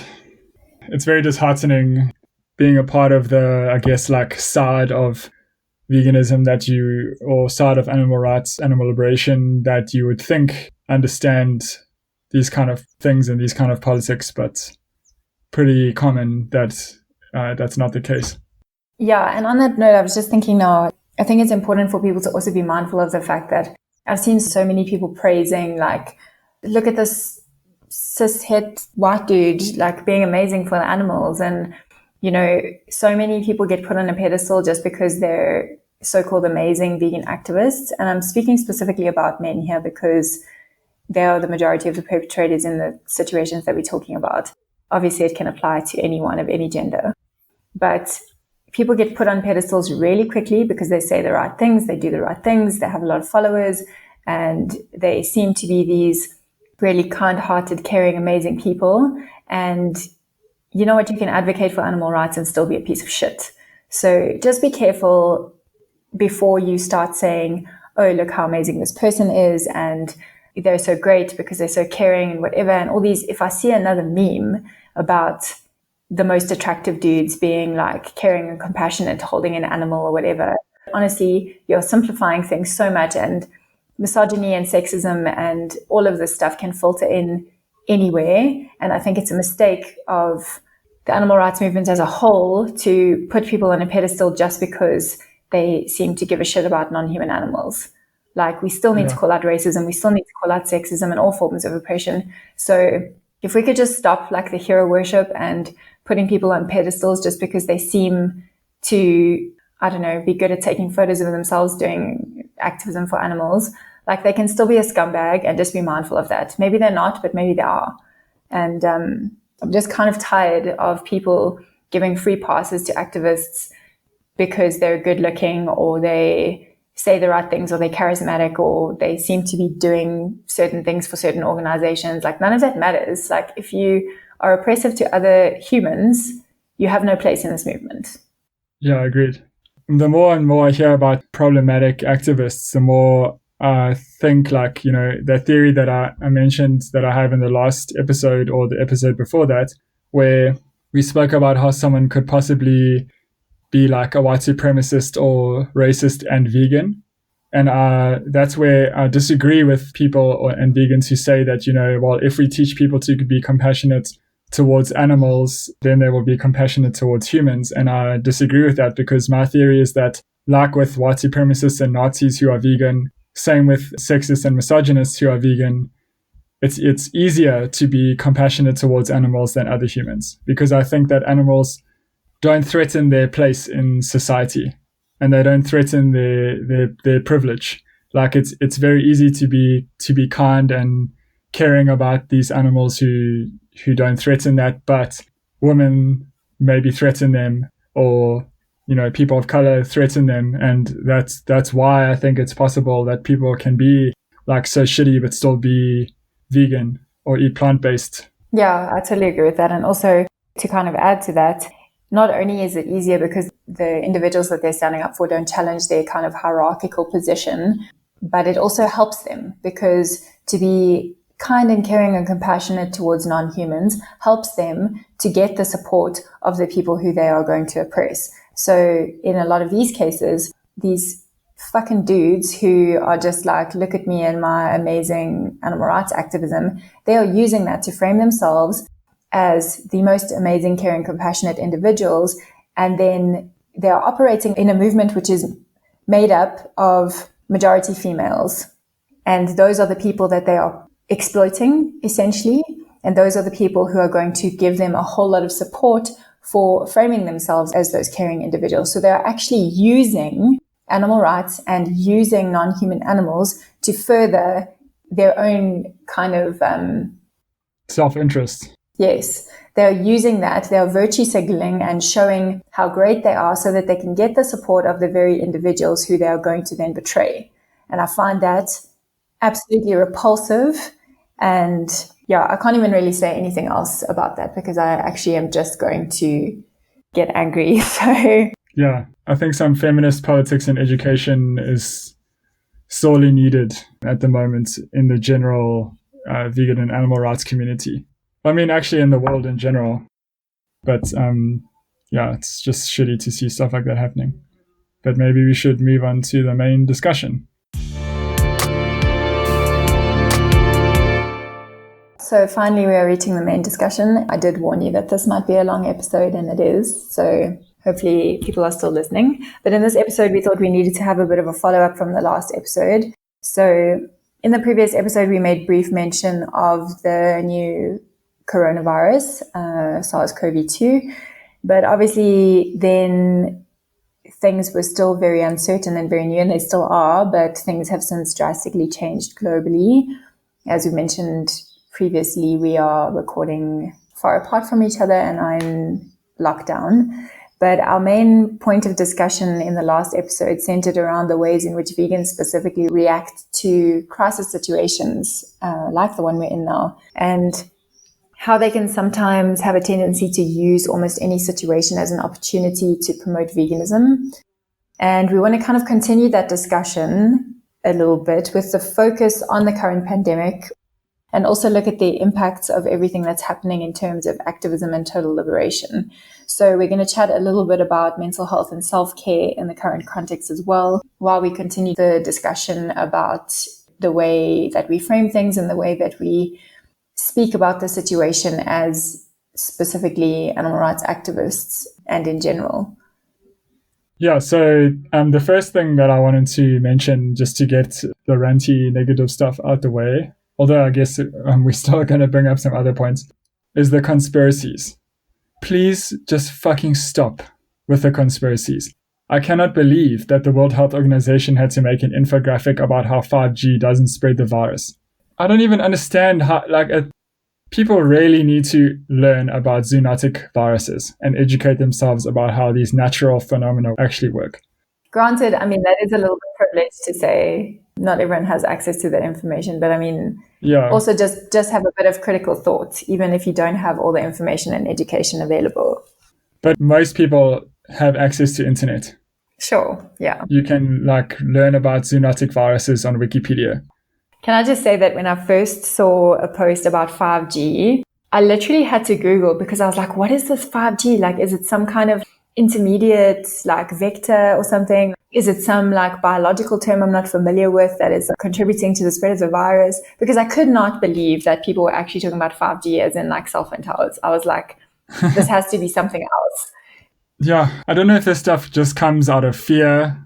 I don't know how psychology works. I'm not a psychologist. But I mean, the World Health Organization also had to make something recently telling people that high-strength alcohol, consuming high-strength alcohol, doesn't kill the virus. And I'm just like, do they really have to be making this? Do they have to make something that says 5G doesn't spread the virus? Do they have to make something to tell people that getting drunk doesn't kill the virus? What is happening? Blows my mind. But the other reason why I think that we should stick to what we know, which is really not much at this point, is that conspiracies really create an unnecessary amount of anxiety in people who are already feeling really anxious because we don't know what's going to happen. Mm. We need to check the source of the information that we're getting.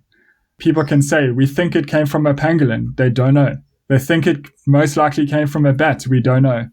they're pretty sure it came from Wuhan in China, but it could have been anyone from anywhere in the world who was just in Wuhan, China at that moment. And they also can't say that they know.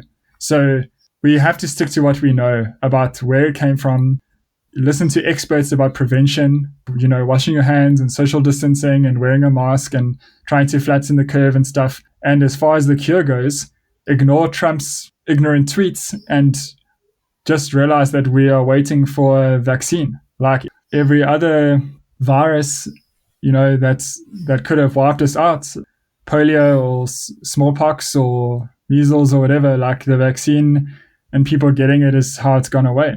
And I think like also the anti-vaccine stuff, I'm going to tie in with the conspiracy stuff. Please stop. And please educate yourself not only about what the vaccines do, but about the viruses themselves and what they do.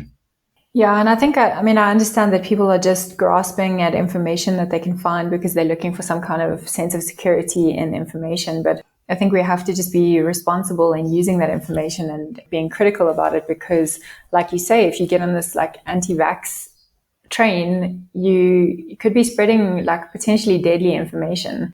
And I think, what you said about people already being anxious makes me think about the situation in South Africa currently and how little we actually know. And I don't know if you feel the same, Pete, but I feel like there's this kind of heavy air of anxiety and dread here at the moment where we're in this weird situation, like a lot of places around the world, where we haven't been as hard hit as a lot of places. And we live in a country where you'd think it would be pretty hard hit pretty quickly because we have a lot of informal housing, people living in very close proximity.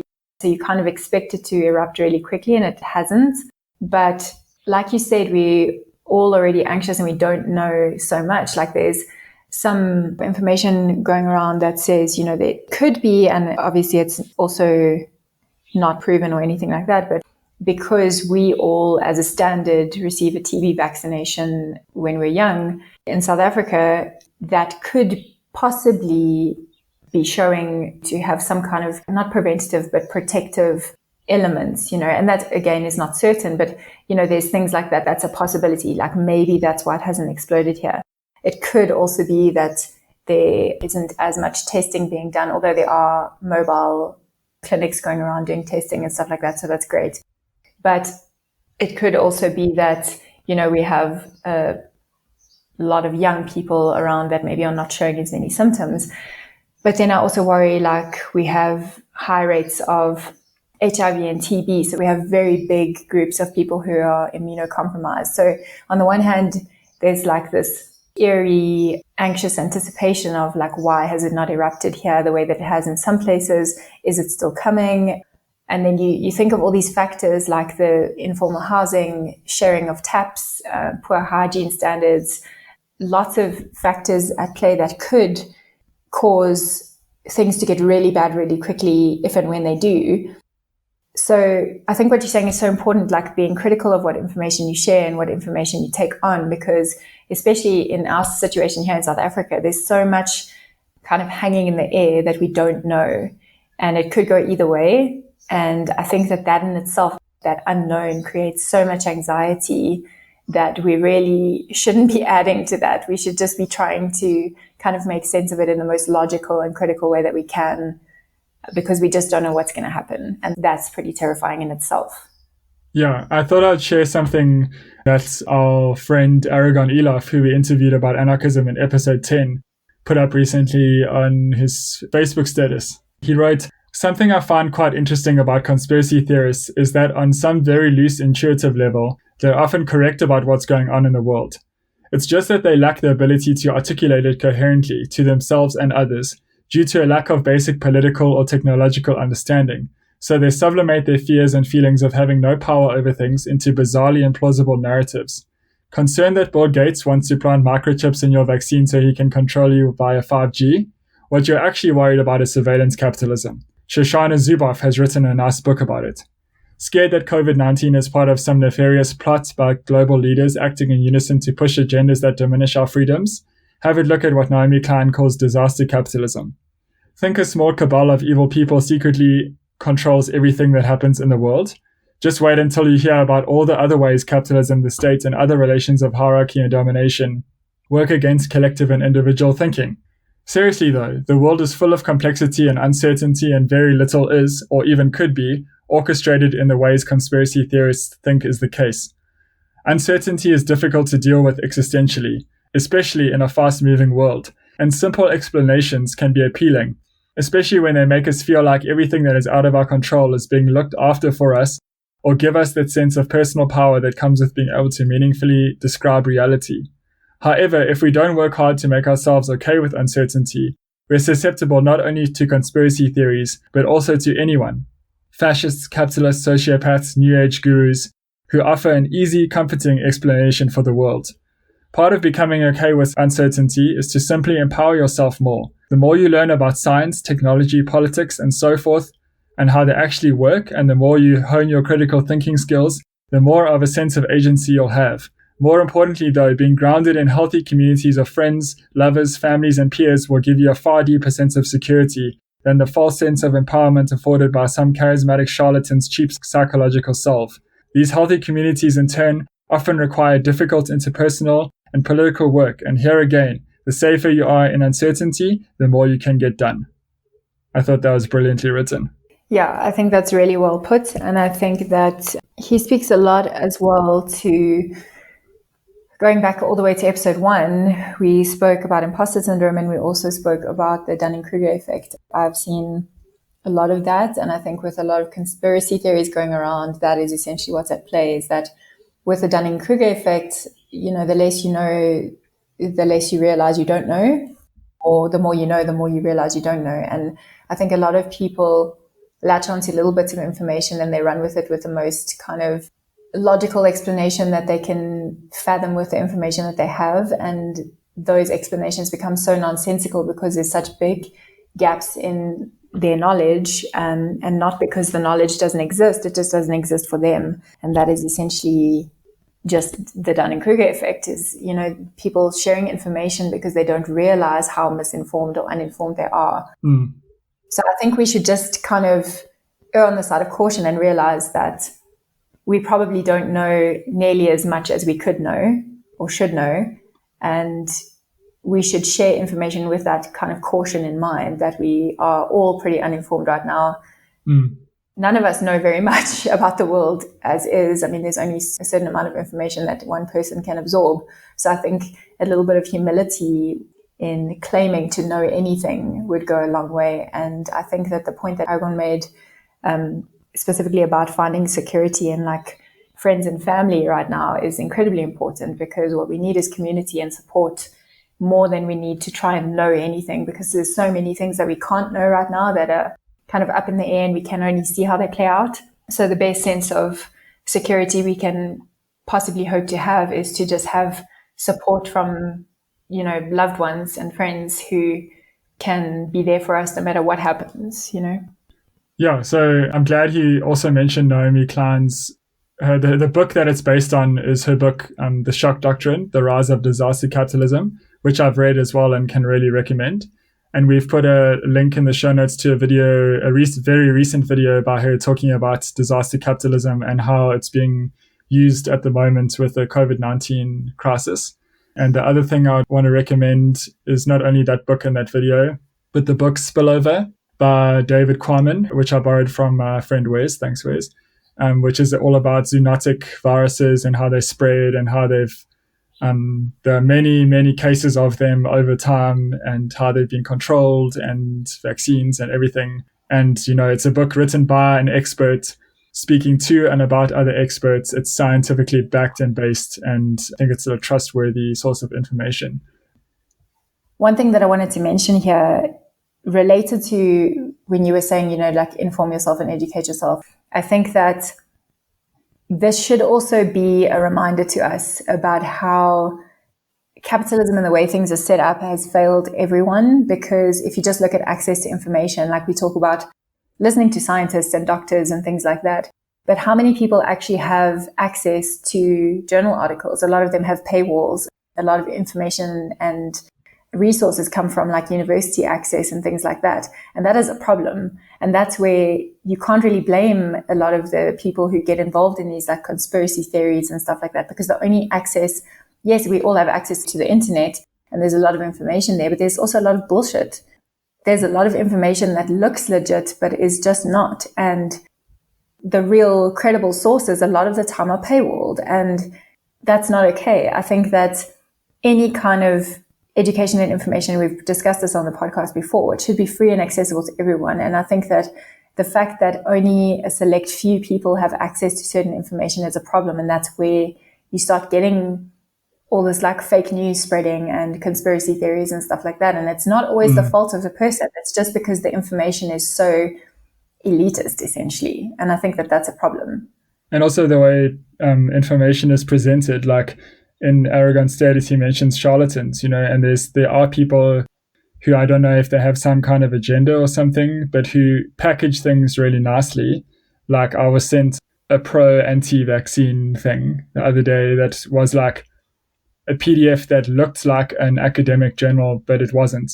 It was like not fraudulent, but it's like a misleading charlatan. Like, I'm just saying, I understand how someone could get that and read it and think that what they're reading is scientifically backed, Yeah. I mean, even when you're reading peer-reviewed journal articles, for example, you still have to be critical of that, and you still have to look at like whether the author was funded by anyone or whether they've stated at the end of the paper, which they should, any conflict of interest and stuff like that. You have to look at who's backing that, how the research was done and all of that. And I don't think that we are, as a society, taught how to think critically in that way. Not only from an academic level, but just as a society. Like, you're not taught when you read a news article to look at who wrote the article, how was it written, what was the tone, who's the target. We're not taught to think critically about the information that we fed. And on top of that, we're being bombarded with information daily that is just exhausting and overwhelming. So it's natural that we would also let our guard down a little bit, and things like confirmation bias come into play, and we look for the information that we think we already know to confirm what we believe. And yeah, I just think it's a problem that we're not educated in critical thinking and critically analyzing the information that we're given. And I think that's a fault of our social construction, essentially. So I think that we need to try and be critical ourselves, but also help the people in our lives to see when they are being uncritical in a kind of caring and supportive way, and to say, look, I can see why you think that this information is relevant, but here's some counter information that is worth looking at, and this is why I disagree with you, or whatever. So to kind of help each other to not go down those spirals of misinformation, I think is important. Yeah, agreed.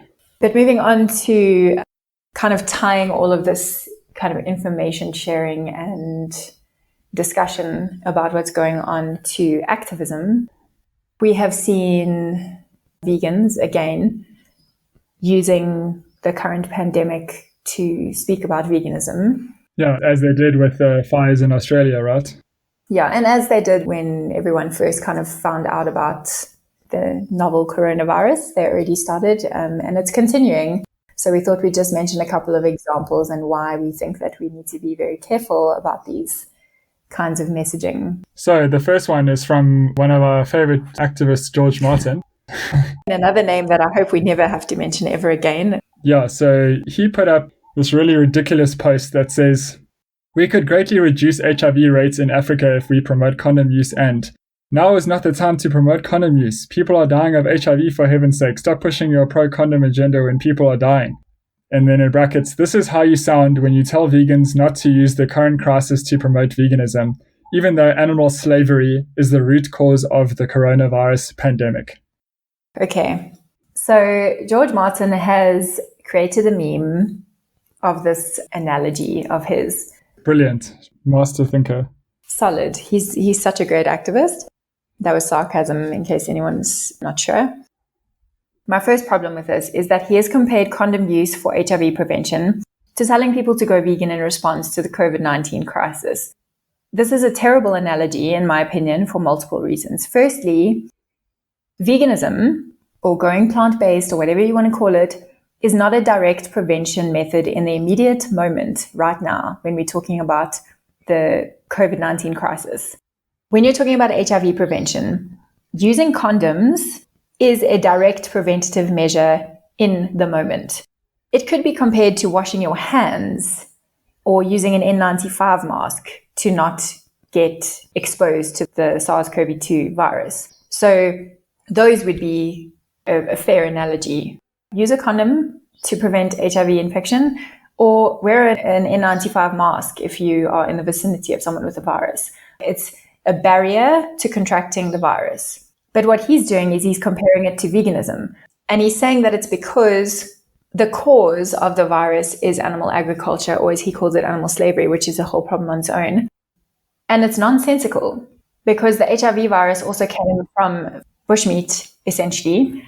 So yeah, because no one's saying, oh, stop talking about wearing masks, you're detracting from the issue. Like, we are actually saying, use masks.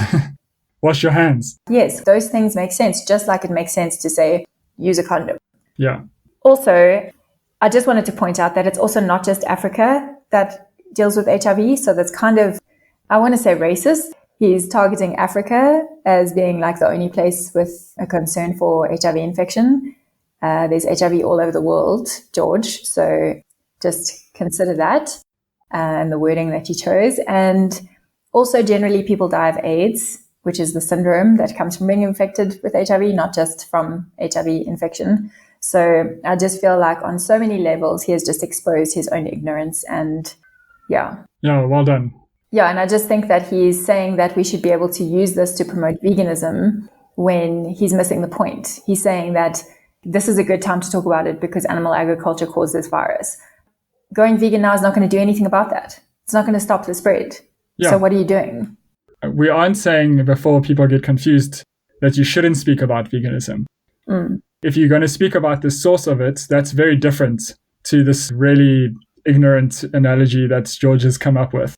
To speak about, maybe we shouldn't be eating animals. Maybe we shouldn't be going deeper and deeper into forests and jungles to exploit natural environments that have pathogens for which we have no antibodies to.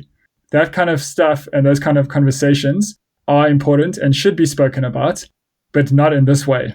Yeah, essentially what he's saying by his own logic is he's saying the same way you should push condom use to reduce HIV infection rates is how you should push veganism to reduce SARS-CoV-2 infection rates, which is nonsensical. Like, are you going to go to a supermarket and be like, drop the masks, drop the gloves, don't worry about washing your hands, touch whatever you want, but don't buy animal products because that's going to make you get SARS-CoV-2. But if you go vegan right now, you're fine. Yeah, so that's not how we sound when we tell vegans not to use the current crisis. You sound like someone who doesn't understand anything. But in other trashtivism news, another great activist of our time, Skinny Vegan Fitness, put up a post that just says, don't respect non-vegans. So I didn't even read the caption.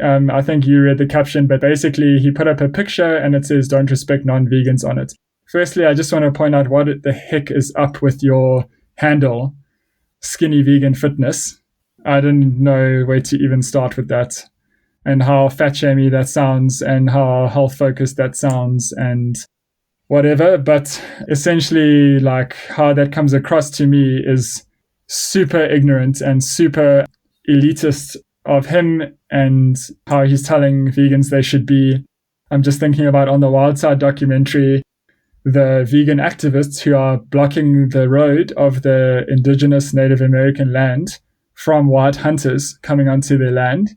I'm not going to make a guess as to how many Native Americans that live on that land are vegan, but probably a lot of them are not. And how it comes across is he's saying that we should not respect them. You shouldn't respect indigenous people who aren't vegan. You shouldn't respect family who aren't vegan. You shouldn't respect friends who aren't vegan. You shouldn't respect Jane Goodall because she's vegetarian and not vegan, even though she's done the most valuable work on chimps we've ever had. And I just think it's a super damaging, ignorant thing to put up, especially when non-vegans see it and think like, wow, if I ever needed something to prove that I didn't want to be a part of this weird group, this is it. Yeah, so we may discuss this in greater detail in another episode, and we're considering doing an episode on essentially this kind of online activism and how messaging is portrayed and kind of creating memes for activism that lose a lot of nuance and stuff like that. And also just addressing problematic activists and the way that they speak and the way that even having those conversations can play out. So we're not sure yet if we want to do that, but if you're listening to this and you're interested in hearing that, please let us know. And then we'll do an episode on that. If we do, we'll go into a lot more detail. But just as a quick summary, basically, I did read the caption of this post, and what stands out to me is that he actually contradicts himself. So he says, don't respect non-vegans, which is a pretty clear-cut, bold statement. Like you were saying, Pete, he's saying, don't respect any individuals who are not vegan, which has a whole mountain of problems attached to it, like you just mentioned. But he then goes on to say, he says basically, he's not saying go out and disrespect people, but that you should speak accurately in ways that reflect what you're fighting against. So basically what he's trying to say is, don't go out and actively disrespect people, but you don't have to respect their oppressive choices, which that sentiment I tend to agree with. I think that you should have respect for individuals, but you shouldn't have to respect their choices if those choices are oppressive to others. So I don't have to respect a family member making a racist comment. I don't have to respect the racism that they are putting out into the world, and I will address that. But that doesn't mean disrespecting them as an individual. It means not having respect for a problematic view, essentially. So he's contradicting himself and saying, don't go out and disrespect people, but you can disrespect their views. Simplifying that to a very problematic statement in a text image and just saying, don't respect non-vegans. That is so irresponsible. And surely he knows what message he is sending out. And I'm sorry, but like elaborating in a caption to kind of save your own ass from saying something so problematic is just not good enough, because we live in a society and a culture where people don't have a lot of capacity or even attention span necessarily or time to read every single caption. They're going to look at the text and be like, oh, Skinny Vegans Fitness said I don't have to respect non-vegans. What a champ. I agree with that. I'm going to share this. I'm going to post this, and I don't respect you if you're not vegan. And people will run with that. And the caption wasn't even like amazingly worded, but he kind of justifies what he's saying. Yeah, like it would be very different if it was written in a way that was like, you do not have to respect oppressive choices or something like that. Like, exactly. It's not like saying disrespect people, and like you saying, many people are going to take it and run with it, as in sharing it all over the place. And the only thing people are going to read is don't respect non-vegans. So I think it's harmful. And in this situation, I'm not willing to say that it was an oversight on his part or it was just an innocent mistake and that's not what he meant. No, if you're in the public eye the way that he is, and he has as many followers, I don't actually know how many followers he is, but I know a lot of people think he's great. If you know that you are influencing the way that people speak and think and creating content for them to share as an activist, you have a responsibility to consider the way that your messaging comes across. And what he has done is irresponsible. And I think that it's not just an oversight. I think that it is an intentional... Like clickbait. Clickbaity, yes. And it's shareable and it's something that people will get amped to talk about. He is doing it for his own publicity, and I think it's gross. Yeah, agreed. A big thing that I think has come out of this is a critique of capitalism in general, which I think is like a kind of a positive. But there has been, like, in my mind at least, an exposure of capitalism and state power and, you know, all of these things in general and what they imply for us. And I think it's probably worth speaking about that stuff too. Yeah, definitely. I think that's probably... I think a lot of people still don't see it, but I think it's one of the things that is so glaringly obvious is the failure of capitalism. You know, people talk about the importance of speaking about veganism now, but veganism is one part of this greater discussion of how the way things are unfolding now is because of the fault of capitalism as a whole. Like you mentioned earlier, deforestation and encroaching on ecosystems where we are just destroying habitats and exposing ourselves to viruses that we're not equipped to deal with. Everything boils down to capitalism. And I think that one kind of catchphrase, if you can call it that, that is really problematic that has come out of this is when people are saying humans are the virus. You know, talking about how nature is recovering in certain ways and all of these kind of discussions. And kind of alluding to almost eco-fascist thinking. Yeah, I mean, how do you view that, Pete? Yeah, I think it's really ridiculous. And you only see that humans are the virus thing coming from people in positions of privilege.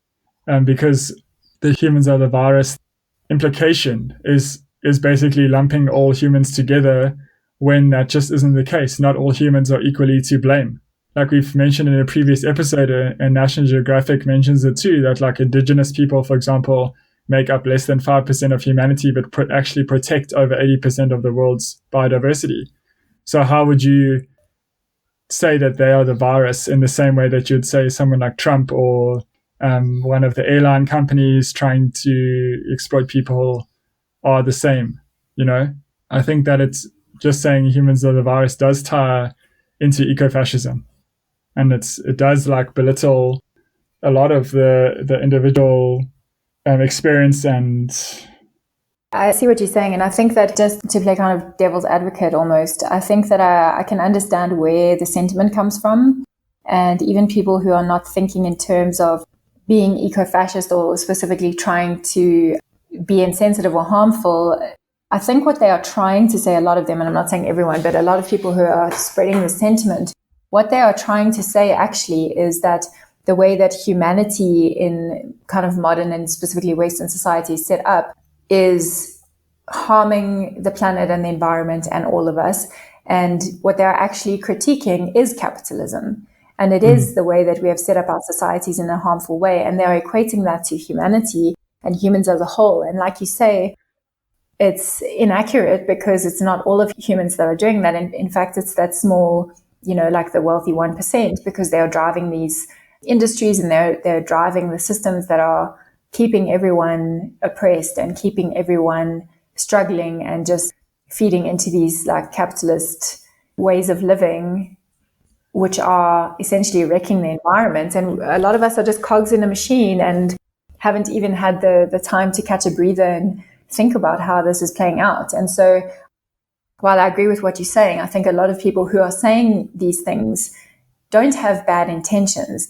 What they're trying to say is, look how the environment can recover when we back off a little bit. But they're saying it in a way that is very kind of, that has eco-fascist undertones.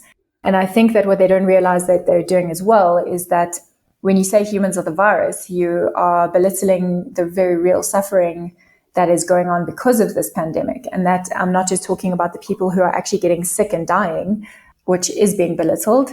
Because when you say that humans are the virus, look how natural ecosystems are thriving without us, you're basically praising the fact that people are dying in hospitals now and getting sick and saying that that's a good thing. And you're saying that people losing their jobs and losing their income and being really anxious and really insecure about their future is a good thing. And nobody's benefiting from this except the rich. You see this kind of very brutal ideas of capitalism coming out in places like the US, where Trump is talking about sending workers back to work for the economy, stuff like that, like coming out of like this capitalist way of thinking. It generally is coming from people who are privileged, because by saying humans are the virus, you are reinforcing ideas that, who is the virus affecting the most? It's the old and the poor. And those are the people who are having the least input into the economy. And so you reinforce the like capitalist notion that those people are less important, or like people who are disabled or immigrants and refugees. And those people are like in capitalist minds not as important to the economy as like people who are active and contributing towards it. Or the fact that the majority of people who are suffering are people of color and indigenous people and black people who are poor. And so they are not the virus, they are suffering because of the virus. And to say that humans are the virus, to me, it feels kind of insulting to those people and reinforces and props up the idea that the economy is the most important thing in the world, more than people's health and more than anything. It's like the most important thing is always the economy.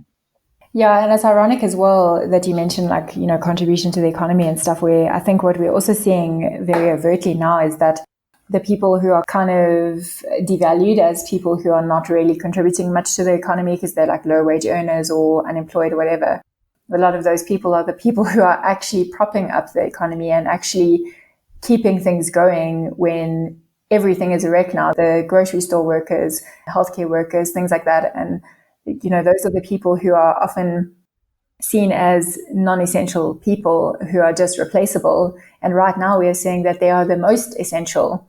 And it's actually horrific that a lot of them are living month to month or week to week or day to day because the work that they're doing is not valued. And right now, without them, we would completely collapse because we wouldn't even be able to go buy food. Yeah. And how they are tokenized and called heroes, but won't have their wages increased. Yeah, exactly. As if like a round of applause is going to help them buy food. And also the humans are the virus thing, I think, is kind of speciesist as well, because human beings are animals too. And we are like a natural animal. How about instead of being like all misanthropic and like, oh, human beings must die and humans are the virus, we figure out how to live more in harmony with nature. And we figure out how to be less of a destructive force on the ecosystem and the natural world. Yeah, exactly. I found as well a pretty good, it's not a meme, but it's a screenshot of someone's Twitter account.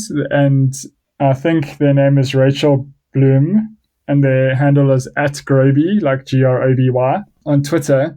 And this kind of like challenges that really, in my mind, very dangerous idea that we should just go back to work for the economy and sacrifice the people who are going to just naturally die from the virus, And they wrote, so if we're okay with killing 3% of the population to reopen the economy, I have a modest proposal.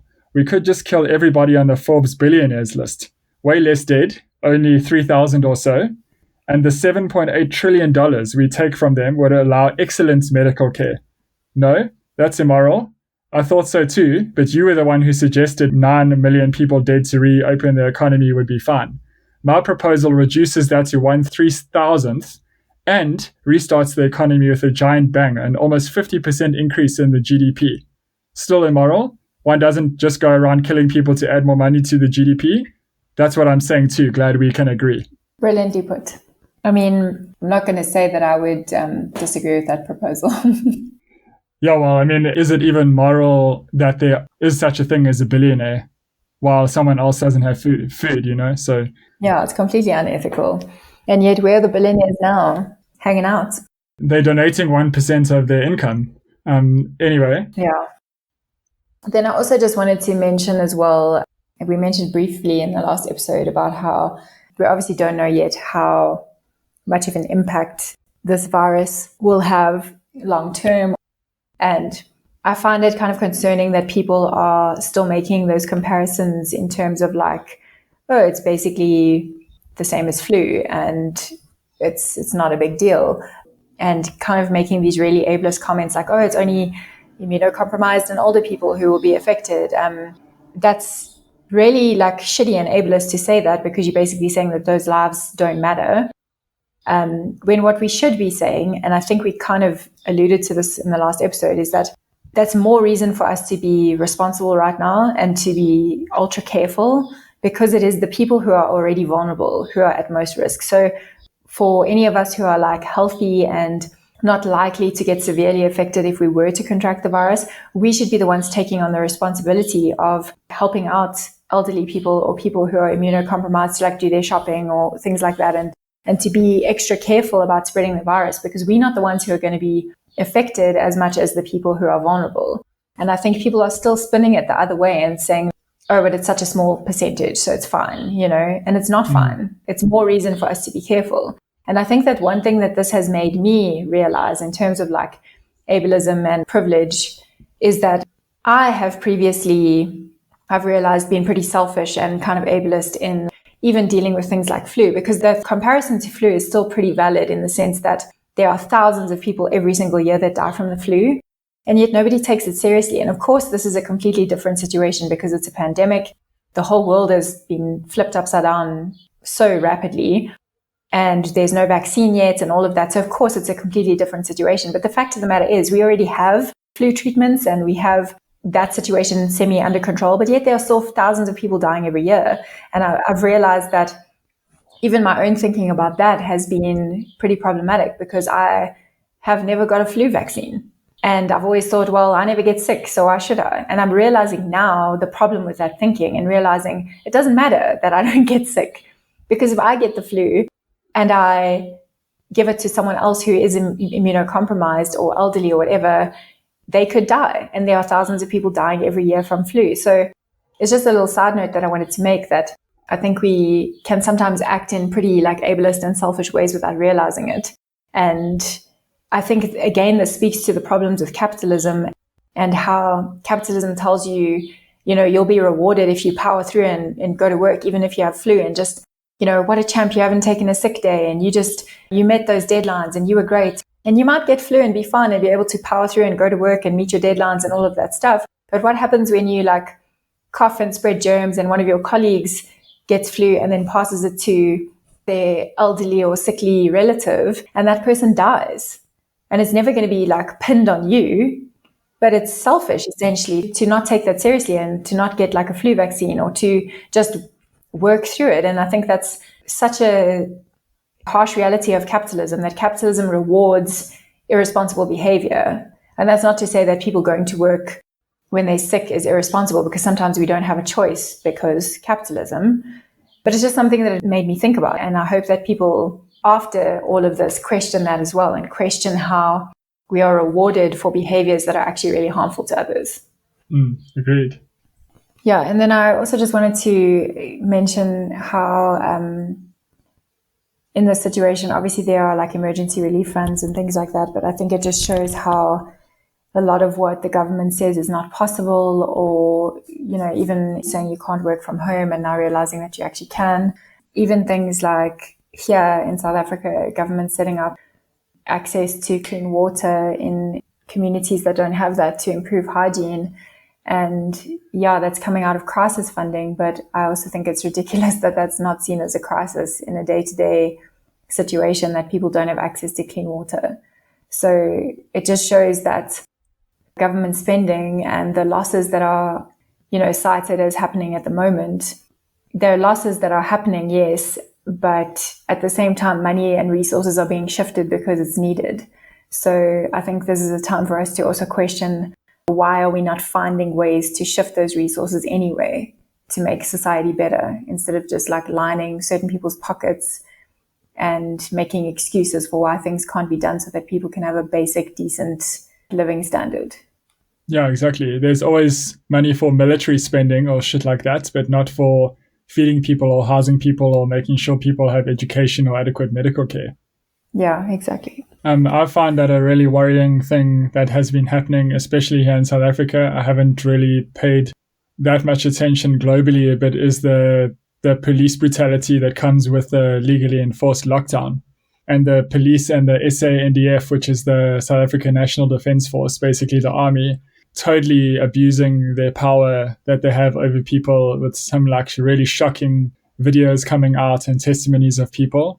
And I'll link to these in the show notes. But New Frame put up a really good article called State Brutality Sows Fear in Housebound Citizens. The South African did a good article on SANDF beats a man to death. And then Times Live did an article on police brutality in Hillbrow, which is a suburb in Johannesburg.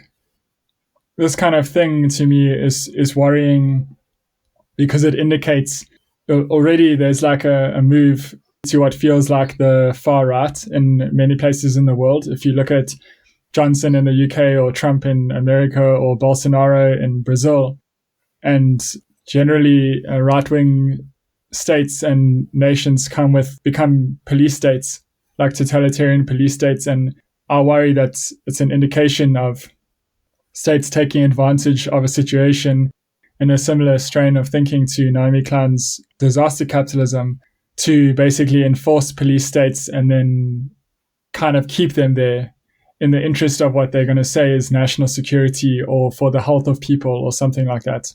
And yeah, I think the police brutality and stuff we've seen is pretty shocking. And for me, it's something that creates a bit of anxiety for the future. I agree. I think this is a time where we do need to be really mindful about how much restriction and law and regulations are being enforced now under the guise of protecting society, and how easy it is for governments to kind of roll those back slightly when things go back to quote unquote normal, and for us to become complacent because we get used to that. And a small rollback or a small release in pressure can feel like things are okay now, when actually we've just accepted a whole lot of things that we would never have accepted in other circumstances. And also in terms of police brutality, I found those stories horrific as well. And I think that's only probably a small amount of what's actually happening.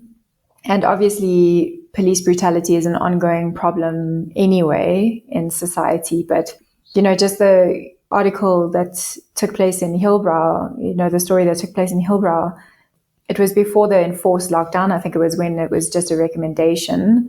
But police driving through saying, "We are the law," and being really aggressive and violent towards houseless people, especially in that situation. And then the one person who was beat up by the SANDF was literally going to buy bread. The South African article I'm talking about is the SANDF beats a man to death because they found a beer in his fridge. Yeah, the New Frame article was the guy being beaten up he was just walking to buy bread. And I think it's horrific how people can exploit that power where they've been instructed to make sure people are on lockdown for their own safety, but then they are essentially making people unsafe with violence for no reason. Yeah, it's just a reminder to me that we can't trust and we shouldn't trust cops, and that you can't trust politicians either. Like, for example, the president of South Africa outright stated that there wouldn't be evictions happening, and there are evictions happening. The Red Ants, which are a group here that evict houseless people who live in informal settlements, are still active during the legal lockdown, which is illegal.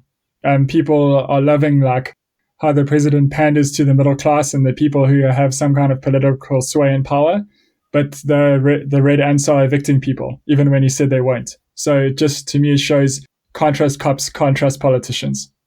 Yeah, I actually saw an article, I think it was yesterday, with video clips of houses actually being torn down because they were apparently illegally erected. But yeah, people have spent all of their money on building these houses and they're just getting torn down in front of them during a lockdown where they have nowhere else to go. It actually made me feel sick. And I can't believe that is happening and that people are being left without houses that they have put everything into. And now suddenly they're coming along and just tearing them down in front of them. I mean, how unethical.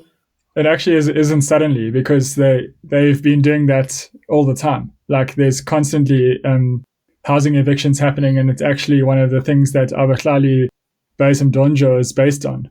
And now people are just becoming more aware of this kind of thing happening, but that happens every day, like the rest of the year, Yeah, I know. I'm not saying that it's suddenly happening. I'm saying for these individuals, suddenly they're in this situation where they're on lockdown and they have nowhere to go, and now they're having their homes torn down in front of them. Obviously, yes, it is an ongoing problem, but I can just imagine the overwhelm of that, and having your one place of safety in this situation where everyone is already anxious and struggling, and now having their house torn down in front of them is just must be incredibly traumatic. Not that it's not in any other situation, but it seems that much more brutal and unethical and just revolting. Exactly.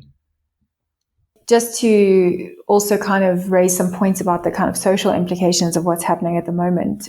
I think it's really great that a lot of people are trying to be positive during this time and, catching up on reading or home projects or whatever they're doing. But I just think it's important to mention that it's not necessarily a great idea to frame this as some kind of holiday or a gap for personal development, because firstly, a lot of people don't have the luxury of self-development in a lot of ways. They might not have access to a language course or whatever it may be. A lot of people still have to go to work.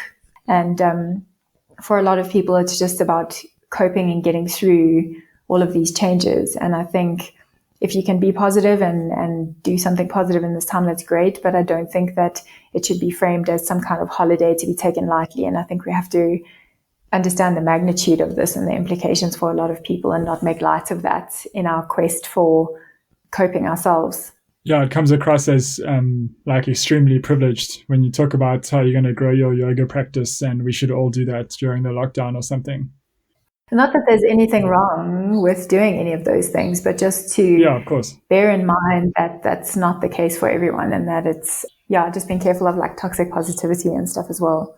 Yeah, toxic positivity is a big thing. And also the guilt that kind of motivation can make people feel. You know, I really hate those memes when it's like, oh, if you don't come out of this with a side hustle and your new lease on life and understanding yourself better, then you've wasted your time and it's your own fault. And it's like, that stuff is just so mentally unhelpful for anyone. Like, it's just going to create pressure and anxiety where it shouldn't be. But if there's anything that has been pretty funny during this time, it's the like memes making fun of those kind of things. The one that I saw was this guy saying, you know, if you don't come out of this with 12 toes and an ability to telepathically communicate with squirrels, then it's just your own fault that you wasted your time or something. Yeah, you don't lack the time, you lack the discipline. Yes, exactly. Yeah. Also, just another kind of social implication. I don't know what the situation is internationally, but here during the lockdown, there's a ban on alcohol and cigarettes as well, which obviously is totally fine with me because I don't partake in either. But a lot of people are kind of asking for that to be lifted. And I've seen people criticizing that and saying, oh, you can deal without alcohol and whatever.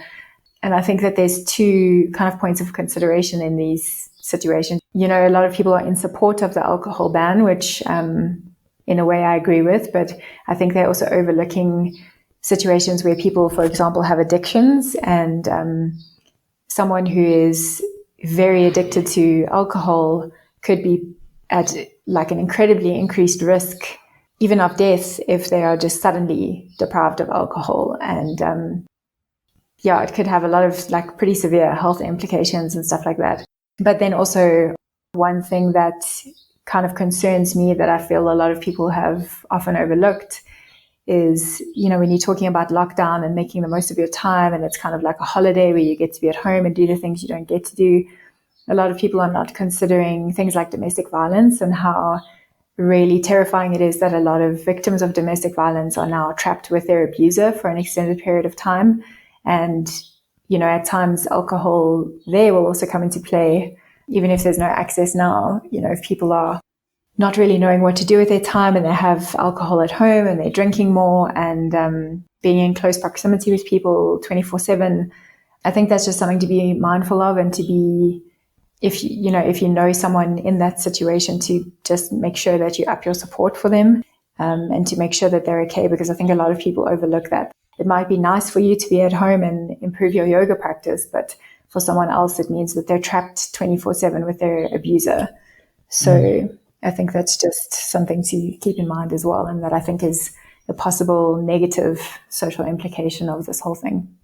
Well, it's definitely, because there has been a drastic spike in domestic violence cases, like globally. Did you see that ridiculous thing where in Las Vegas there was a hotel where they lit up the rooms like to make a heart on the outside of the hotel at night, and the whole hotel is empty because of the physical distancing thing? But then the parking lot below it, they've put out all of these blocks for houseless people to sleep in. Yeah. And it's just like, to me, one of the grossest displays of like how capitalism's working during this time. And one thing that's been super disappointing to me is even people I know, like, still defending capitalism as the best system, like still defending Trump, still defending how developed like Western nations, capitalist countries have been dealing with it. And it's just mind-blowing to me that you can see what's happening and still like defend capitalism as the best system we have or whatever.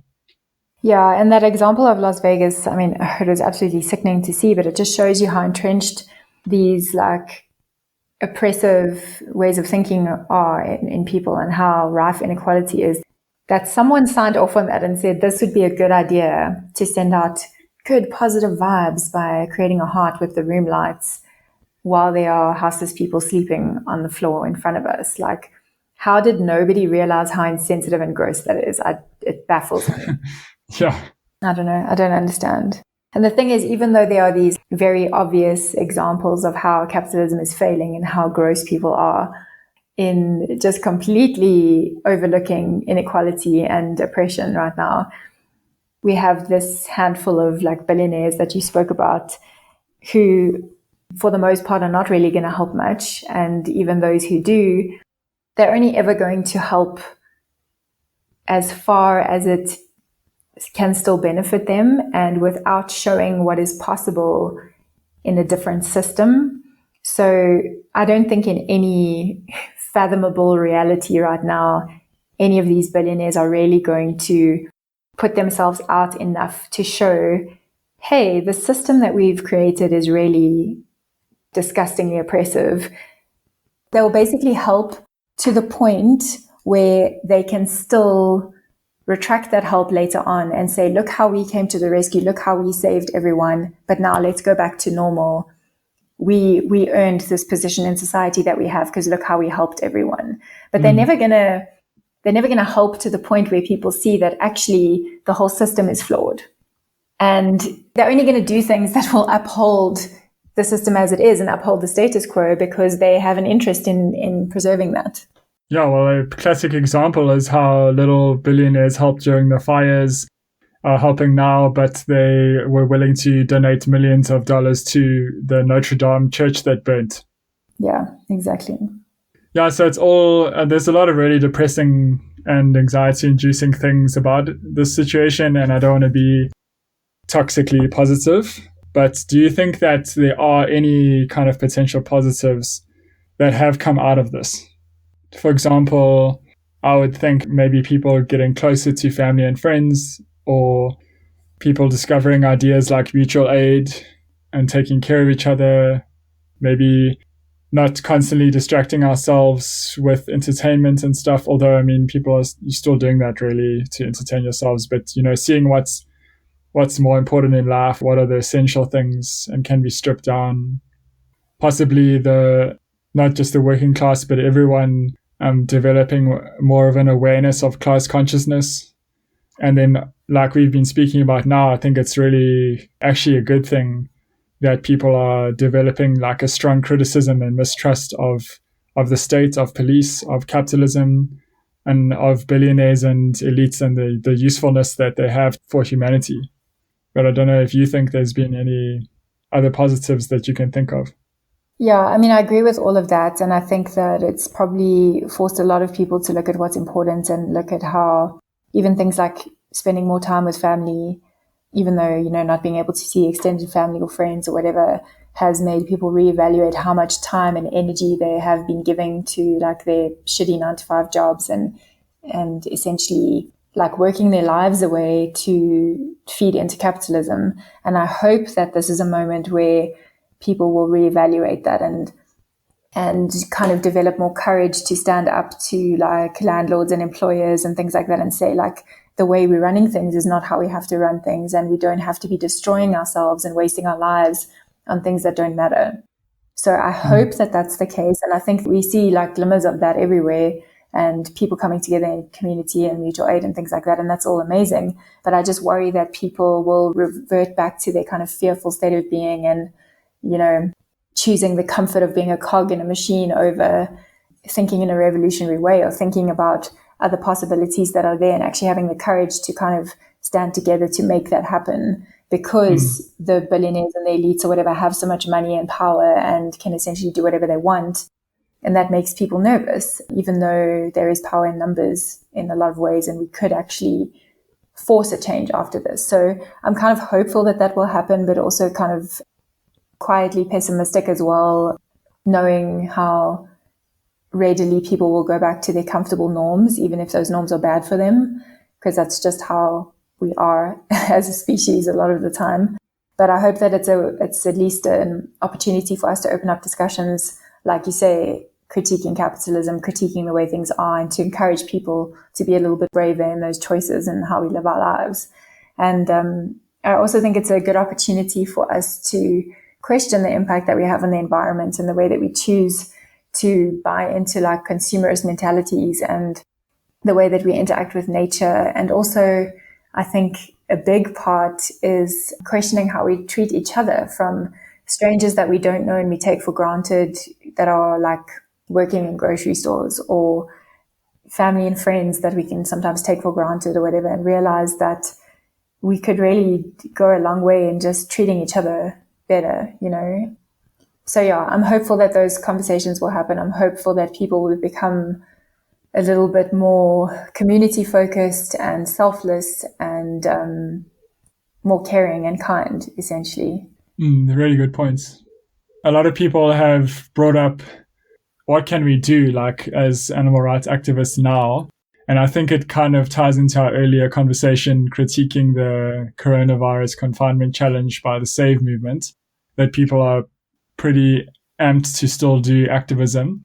But what do you think about that? Like, do you have any ideas for what you could do now, other than the obvious, which is like, keeping outspoken online? I can't think of anything really. I've thought about this quite a lot in that, I think for a lot of activists, it feels kind of weird now because a lot of the activism that we would have been planning to do or wanting to do can't happen now, especially like in our situation here where we're on complete lockdown. There's nothing that you're even allowed to do, and you can't even leave your house. So I think that in a way, activists might feel kind of stuck now because everyone is, in a sense, distracted and preoccupied with what's going on. So there's not really much room. So I've wondered, like, how can we do more activism online? And is there even a point to that? Like, what activism should we even be doing? Because from our perspective, as much as we can't pretend that everything in the world, including different forms of oppression, has just stopped, like, yes, we're all focused on this pandemic right now, but that doesn't mean that everything else stops. So I think we need to be firstly mindful of the kind of global anxiety at the moment. And if we are doing any kind of activism, whether it's animal rights activism or anti-racism activism or whatever, we need to be incredibly careful of the messaging that we use. And I think that that's more important than ever because this is always the case from my perspective, but like now is really not the time for shaming and aggression and guilt.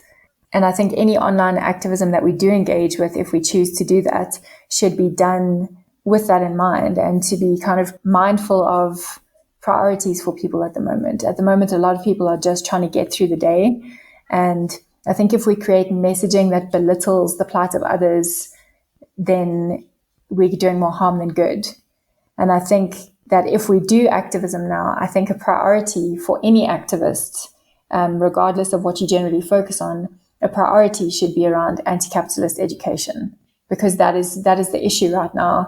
That is what people are focused on. That is what people will be receptive to. And it feeds into just about every other form of oppression and discrimination. So if you're going to engage in online activism now, I hope that at least some of it will center around anti-capitalism. Agreed, totally, yeah.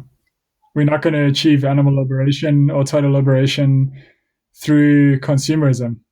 And that's essentially like what vegan activism and like product-based consumerist activism comes down to. Like you're only going to get so far, but really you aren't going to dismantle any systems of oppression without having an anti-capitalist approach.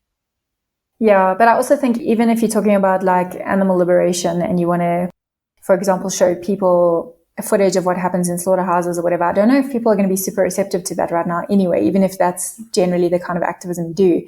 And I think if we can shift focus towards specifically anti-capitalist messaging, that's going to help because we need people to understand why capitalism is a problem if we want animal liberation or total liberation at all. So instead of speaking about like, I don't know, cows in the dairy industry, let's speak about capitalism and how that causes humans and non-human animals to be exploited. Because if we can get that through to people, then all the other conversations can follow. And just the kind of extra point that I want to make on that note is that I don't think anyone even needs to feel pressure to kind of do activism right now. Depending on what your capacity and personal situation is, I think it's also okay to focus now on, even if you have the energy for this, but to focus on your own education and knowledge base. If you're normally doing like street outreach or whatever kind of activism or, liberations and things like that, and you can't do that now, it's also okay to use this time to educate yourself, to participate in online talks and workshops, to watch YouTube videos, to catch up on reading, and to develop your thoughts, because I think that is an often neglected and overlooked part of activism, is the learning beforehand. Everyone wants to get out on the streets and everyone wants to be activists, but nobody wants to do the learning beforehand. And that's where you have to sit at home, not take selfies, not build a cage so that you can get likes and shares and post stories and whatever on Instagram to get followers. The real work in activism comes through expanding the way that you think and doing introspection and reading books and listening to other thinkers and developing your ideas before you develop your actions. Yeah, exactly. And learning about the history of the animal rights movement and what other people have done. Picking up from what you're saying is like strengthening our knowledge base so that we can have better activism when this ends. Yeah. To be brainstorming and planning and stuff now while you can't actually do anything else, so that afterwards the activism that we do will be stronger and more effective. Yeah, exactly. And to move away a little bit from that, just in terms of like everyday activism, if you're into art and music and other creative outlets, now's a pretty good time for that. You know, if you can channel that into some form of activism, then that might be something that's good for your mental health, and it's an outlet for activism. So yeah, but I don't think we necessarily need to be thinking about activism now if you don't want to be. And I think we should be speaking also about self-care and mental health and just trying to get through this collectively. So I think self-care and mental health is something worth speaking about too. And I think that, you know, people are talking about bettering themselves, and you can do that. But I feel like it does create a lot of pressure for people who are just trying to cope, and that you should learn and you should work if you want to, but don't if you don't want to. You don't have to like have that pressure on yourself. Yeah, I definitely agree that you shouldn't put pressure on yourself to use this as a time of personal development necessarily. I think that just looking after yourself right now is okay if that's all you can do. And I think we also need to keep in mind that just dealing with what's happening right now is actually doing a lot. It might feel like some people are not doing anything right now, they're just like coping, but that is doing a lot. We have an information overload at the moment. We are all, whether we feel like it or acknowledge it or not, we are adapting to massive life changes and massive global changes. We are taking in daily information about something that a few months ago we didn't even know existed. So we're learning new terms. We're learning about virus spread. We're learning about all these things. We're looking at how governments are reacting. We're looking at how people are reacting. We're adapting to lockdowns and personal changes and distancing from relatives and friends. And all of that is doing a lot. We are undergoing a lot of stuff at the moment. Even if you're struggling to so-called be productive, productivity is a whole other debate on its own, but you don't have to be doing something that you can show people to know that you're doing something right now. Yeah, exactly.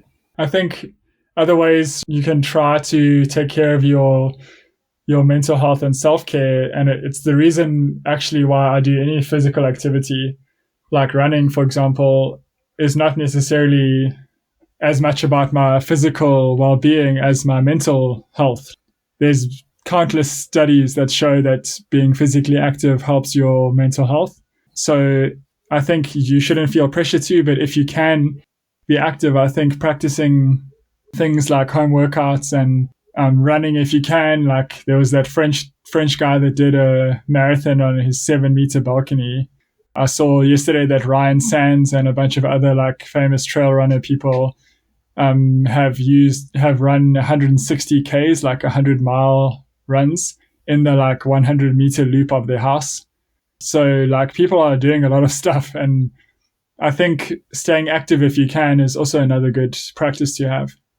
Yeah, I definitely agree. And it's definitely something that helps my mental health as well. Although I think running 160 Ks in my backyard would be counterproductive to my mental health, and I'm never ever going to try that. Yeah, same.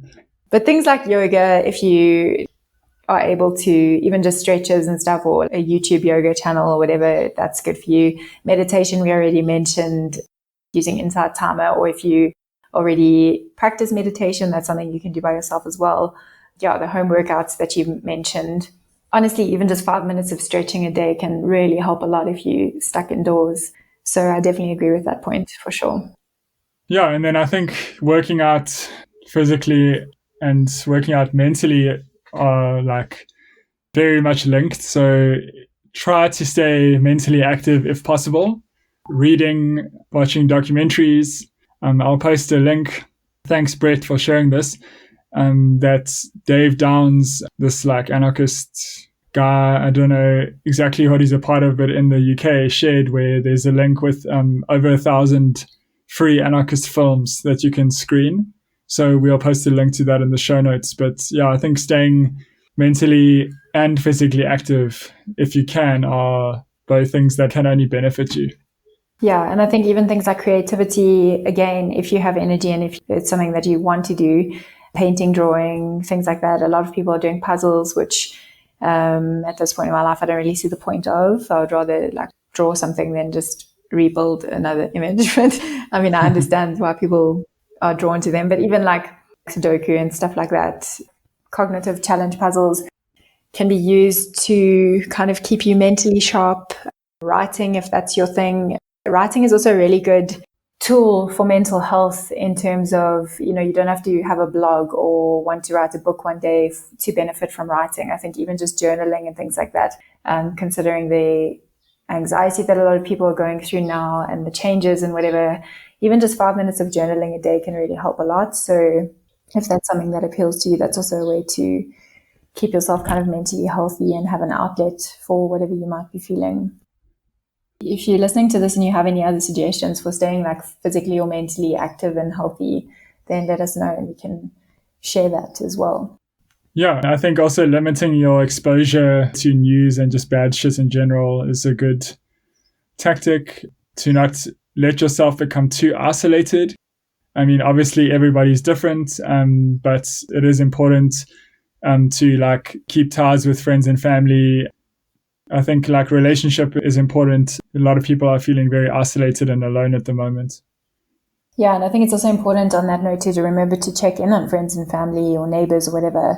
You might have a neighbor who is immunocompromised that you might need to check on and see if they have everything that they need.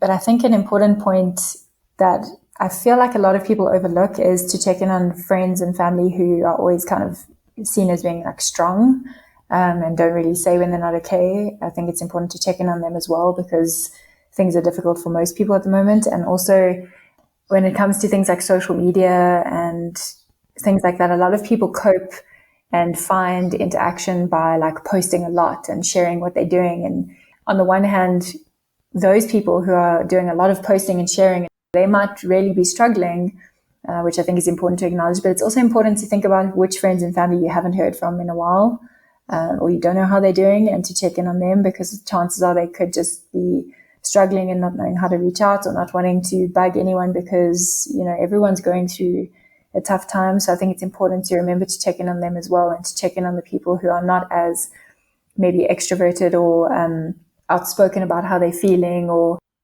yeah. Yeah. And you don't need to be positive all the time. It really irritates me that people have this mindset. And I've never really bought into it that like PMA all day kind of in the sense of how people relate being happy with being positive. I think you can still be scared or angry or sad and be positive in the like a real sense of the word, and there's nothing wrong with being scared or angry or upset or sad. Like, these are all natural emotions and feelings, just like being happy. So you don't need to beat yourself up for not being positive all the time, and sometimes just being like really bummed and freaked out with what's happening.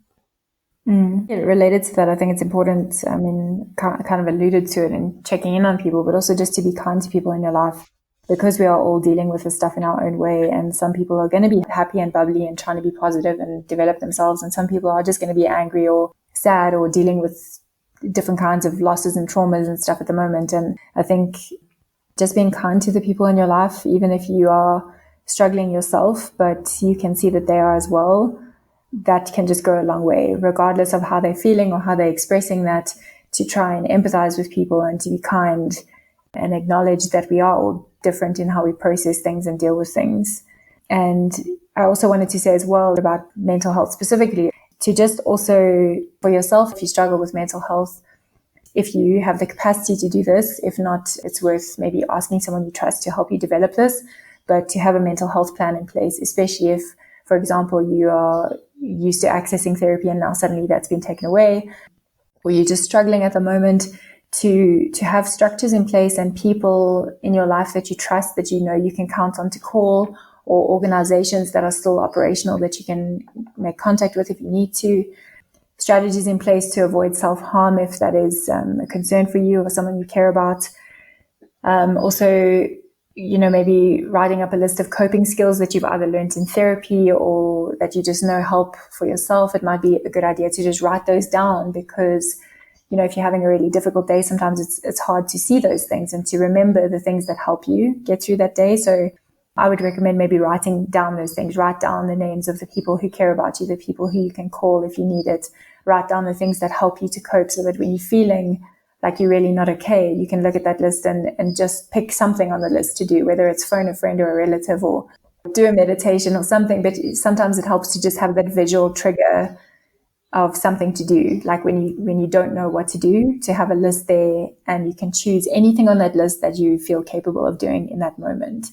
But yeah, I think we've had a pretty long discussion about this. Is there anything else that you wanted to add, Pete? No, I think we've spoken for a while and people are probably tired of us by now. So I agree with what you're saying about prioritizing your mental health, especially at this current point in time. And I hope that everyone is taking care of themselves and that we can take care of each other moving forward. Yeah, definitely. And I don't know if we should apologize or feel like we did the right thing doing such a long episode because it's so overdue. So I feel like I want to say here's a bonus double episode, or I'm sorry that we waffled for so long, but either way, hopefully you got something out of this episode. Yeah. So yeah, thanks for listening. Be safe, look after yourselves and each other, wash your hands, don't touch your face, stay home if you can, and until next time, love and liberation.